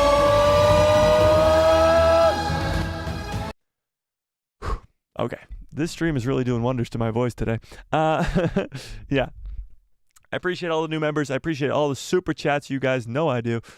Harrison says, do you think that any chance that Soul and Chimera could be related somehow? He says he feels something familiar. No, I do not think so. I do not think so at all. No. He's not a brother. He's not a son. He is nothing. You are nothing. Not to quote Kylo Ren, but you are nothing. He is nothing. You are nothing. He says he senses something familiar because they met already. They met in episode 2 of this show. So that's kind of what he's talking about there. Yeah. Oh my God, you remember my name? Of course I remembered your name, Agnes. And you just became a member. So there you go.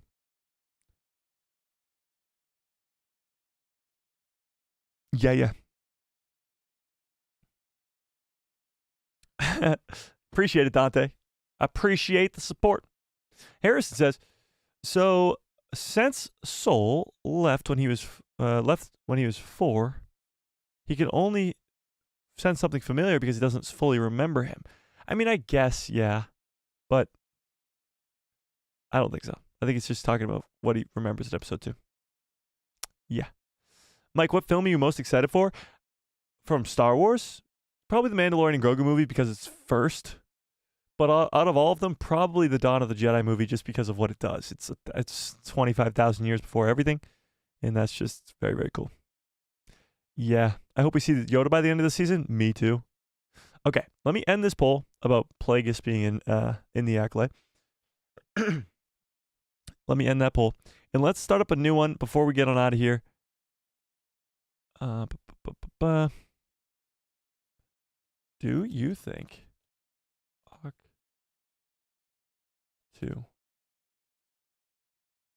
is that planet in the Acolyte? Do you think Ahch-To is that planet? You guys know what I'm talking about. That planet in the Acolyte.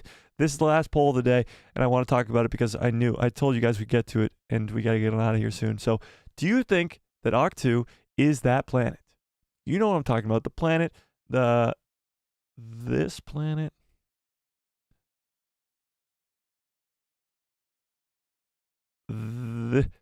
This planet right here with Osha holding the lightsaber and all that stuff. This planet. We see it at the end of episode 1.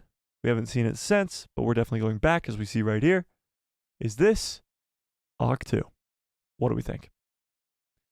What do we think? And of course, we have still Tuesday's stream to predict all the stuff for the episode on Tuesday, but we got plenty of time. It's probably Olega. I don't know about that. Ahch-To? What? I hope we see some porgs again. I do too. I think it is Ahch-To, and I think we will be seeing some porgs, which would be awesome. There's a dark space on Ahch-To. Exactly. So I think that that's what will be connecting to Chimere, is that dark cave on there, for sure.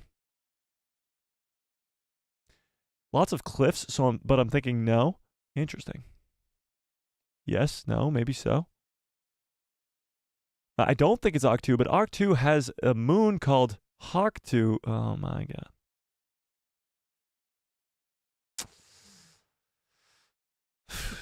You know what, Dodger? I'm gonna let that slide because you just became a member. Gonna let it slide. I'm gonna let it slide. Bless you, Mike. Oh my god. Okay. Kind of Roman the Swag says kind of off topic, but I've never read Legends or anything. How powerful really is Abeloth, and how do you think they'll be able to stop her if she came into canon? Well, think about okay, let's put it this way. She's very, very powerful. Like, very powerful. And you've seen the Mortis gods in the Clone Wars and how powerful they were. The living embodiment of the light side, the dark side, and the balance between. Abeloth is like that, but even more powerful. They had to put her in prison because she was more powerful. She's extremely powerful in Legends. I don't know if they're going to make her as powerful in canon, but how will they defeat her? They got an army, kind of. They got Luke, they got Ahsoka, they got Ezra, they got Mando, they got Grogu, they got Bo-Katan, they got Leia, they got Han, they got all these people to fight against him, to fight against her, I should say. And maybe they even join forces with the remnant of the Empire, with Thrawn, to fight back because she's going to be so powerful. I really don't know how they're going to defeat her, but it's going to take a lot because she is that powerful. Yeah.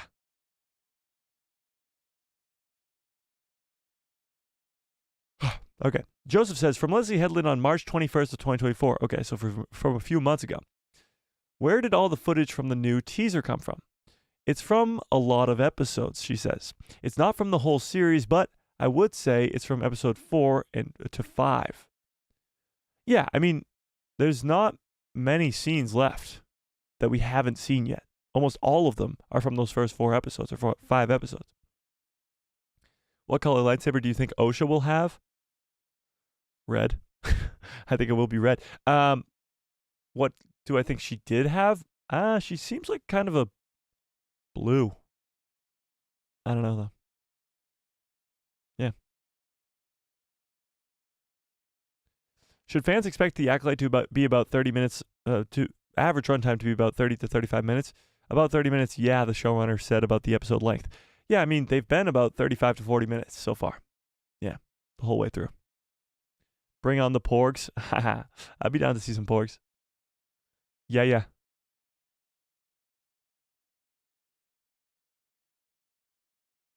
Indeed. Fun fact about porgs: they were created because they filmed Ahch-To at the same place where Puffin's bread.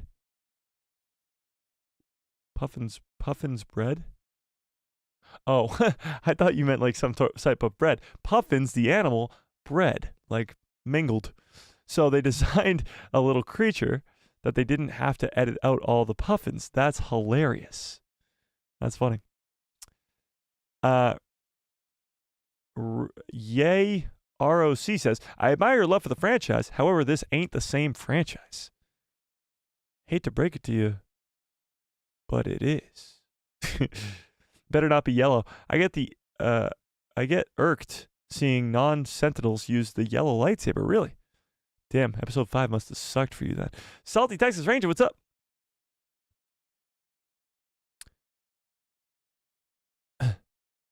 No, don't worry about it. I got what you meant eventually. Yeah. You'll see, shill.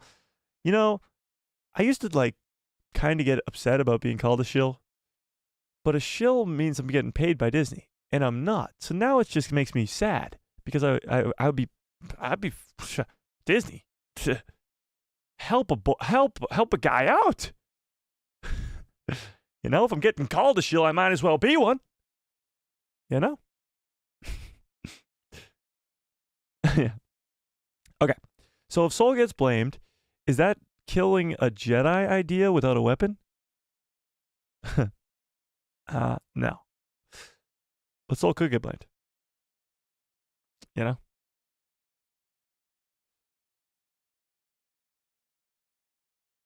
Puffin's bread? I know. Puffin bread actually sounds kind of bomb. Might have to go eat some myself, even if it's not a real thing. You know? Yeah, I know.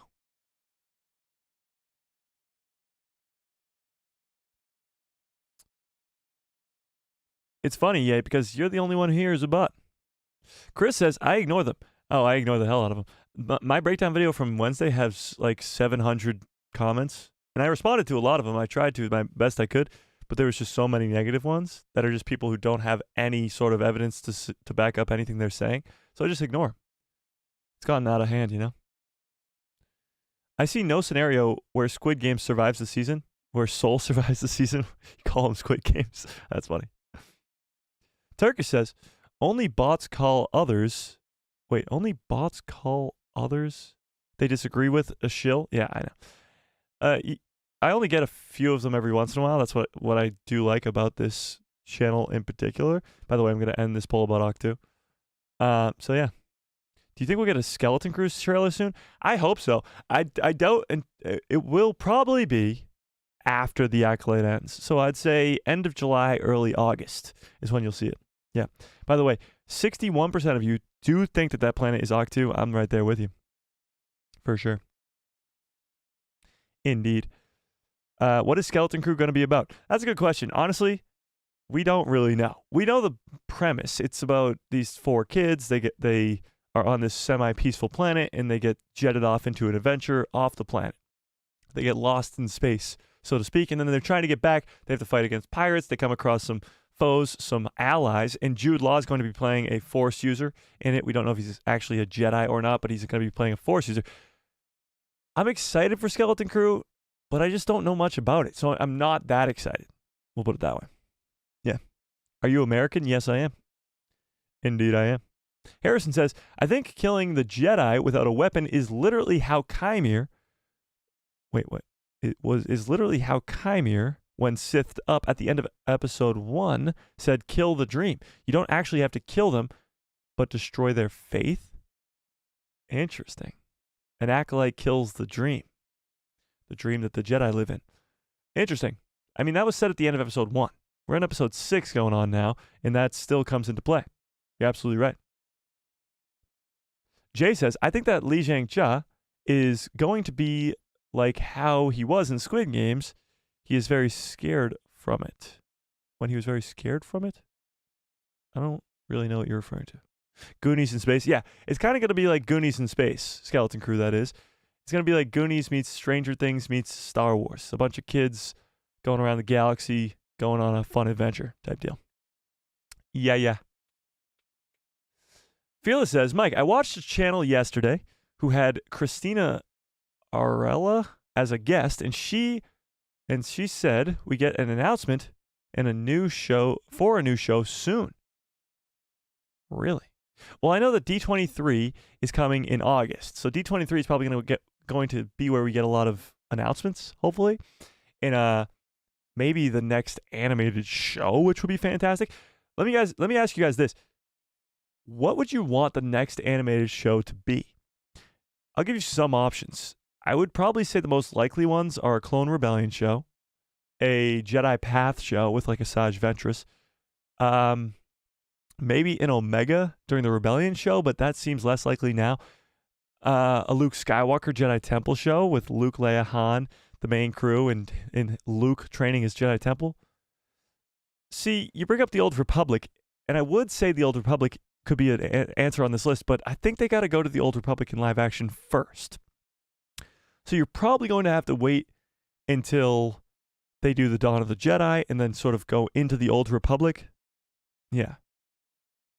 Tales of the Bounty Hunter. I'm more so talking about the next multi-season animated show. Yes, there's going to be a Tales of the Jedi Season 2, maybe even another Tales of the Empire, maybe a Tales of the Bounty Hunter, maybe a Tales of the Sith. But I'm talking about like a multi-season Clone Wars level show. You know? Not about clones. It doesn't have to not be about clones. Yeah.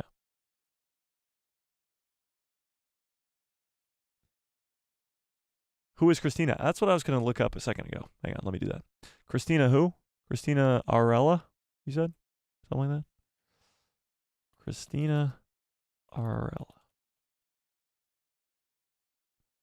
Oh, she's the lady who hosts the Star Wars news podcast thing. Yeah. She hosts the High Republic show. Oh, so maybe that means the High Republic show is getting announced. That would be kind of cool. An animated High Republic show or even a live action High Republic show. Interesting. She works for Lucasfilm. There you go. That's enough. Yeah. They got the kid Max Rebo in Skeleton Crew. Yeah. Yeah. So Max Rebo's species, which I'm blanking on his name. Max Rebo species. Ortolan or Ortolan, sure, whatever. The Max Rebo species, we're getting a kid version of it. And if you're not familiar with who Max Rebo is, he's the greatest musical artist of all time. And a giant blue elephant. Old Republic would be great. It's a High Republic based show. With her announcing it because she's the host of the High Republic show, I could see that being a reality. But I guess we'll have to wait and see. Yeah. Indeed.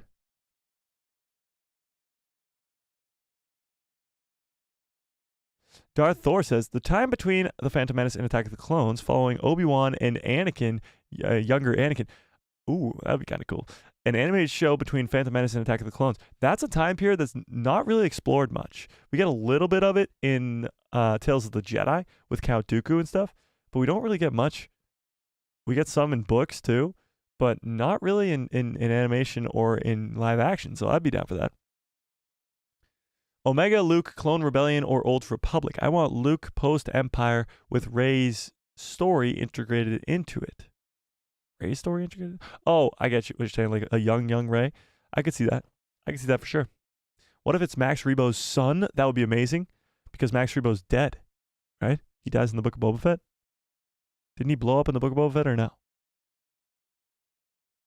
I want a Luke and young Ben show. I want that too. I want a 7-season Clone Wars style show of Luke Skywalker's Jedi Temple. I want it in live action, but I'd rather, if I have to take it in Clone Wars style, I'll take it in Clone Wars style. Yeah. So is this the best show we've gotten from Disney yet? No.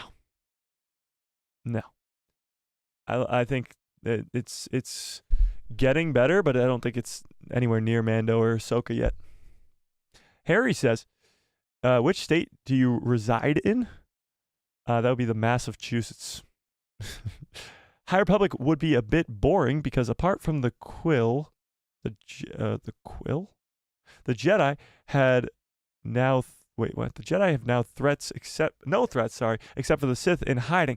They do have some threats in the High Republic novels, like the Nile and some witches and some other stuff. But yeah, no, there's no Sith around. for sure.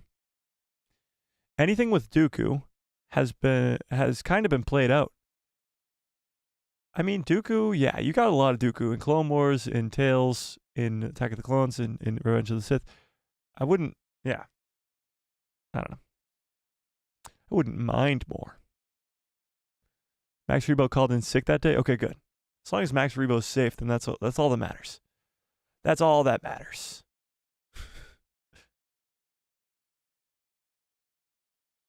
The Dren gear. Yeah, that's what I was looking for. Indeed. All right. The episode should be at least 45 minutes long. I'm hoping the next couple episodes are longer. They say Andor is boring because the critics' attention span is akin to... Oh my God, Swagger. Okay, with that, let's get on out of here. I appreciate you guys. We've been going for over 2 hours and 20 minutes. This is on the longer side of our streams, but they've been going long because the Acolyte has been good, and that's what I like to talk about. So whenever Star Wars is good, that's always good news. Huge shout out to Mr. Beckham for winning the giveaway today. Awesome for that. And huge shout outs to, hang on, let me see. Huge shout outs to Dodger, Agnes, Kit Fisto, Martha, Steve, Agnes again, and Fearless for the very generous super chats and members. I appreciate all of you more than you will ever know. Smash a freaking like on this stream if you have not yet. Hit that subscribe and hit that bell so you get notified every time I post a video in my pretty face. I'll show up in that recommended feed of yours. Watch out for a video tomorrow.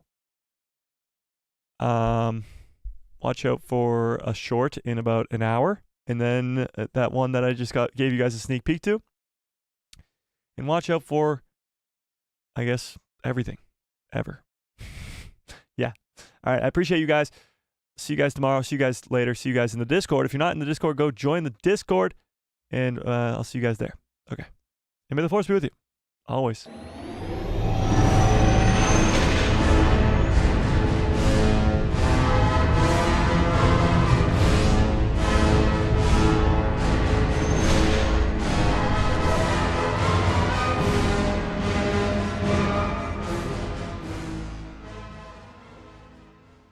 Oh yeah, what a great stream. What a great show. You guys are the absolute best. I appreciate every last one of you more than you will ever know. And yes, yay, that last comment definitely got you put in a timeout. But I appreciate you guys all.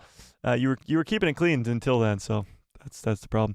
But I appreciate all of you guys more than you will ever know. Huge shout out to all those super chats, all those membership chats. Great way to end the month with an awesome giveaway of the N1 Starfighter. And huge shout outs to Mr.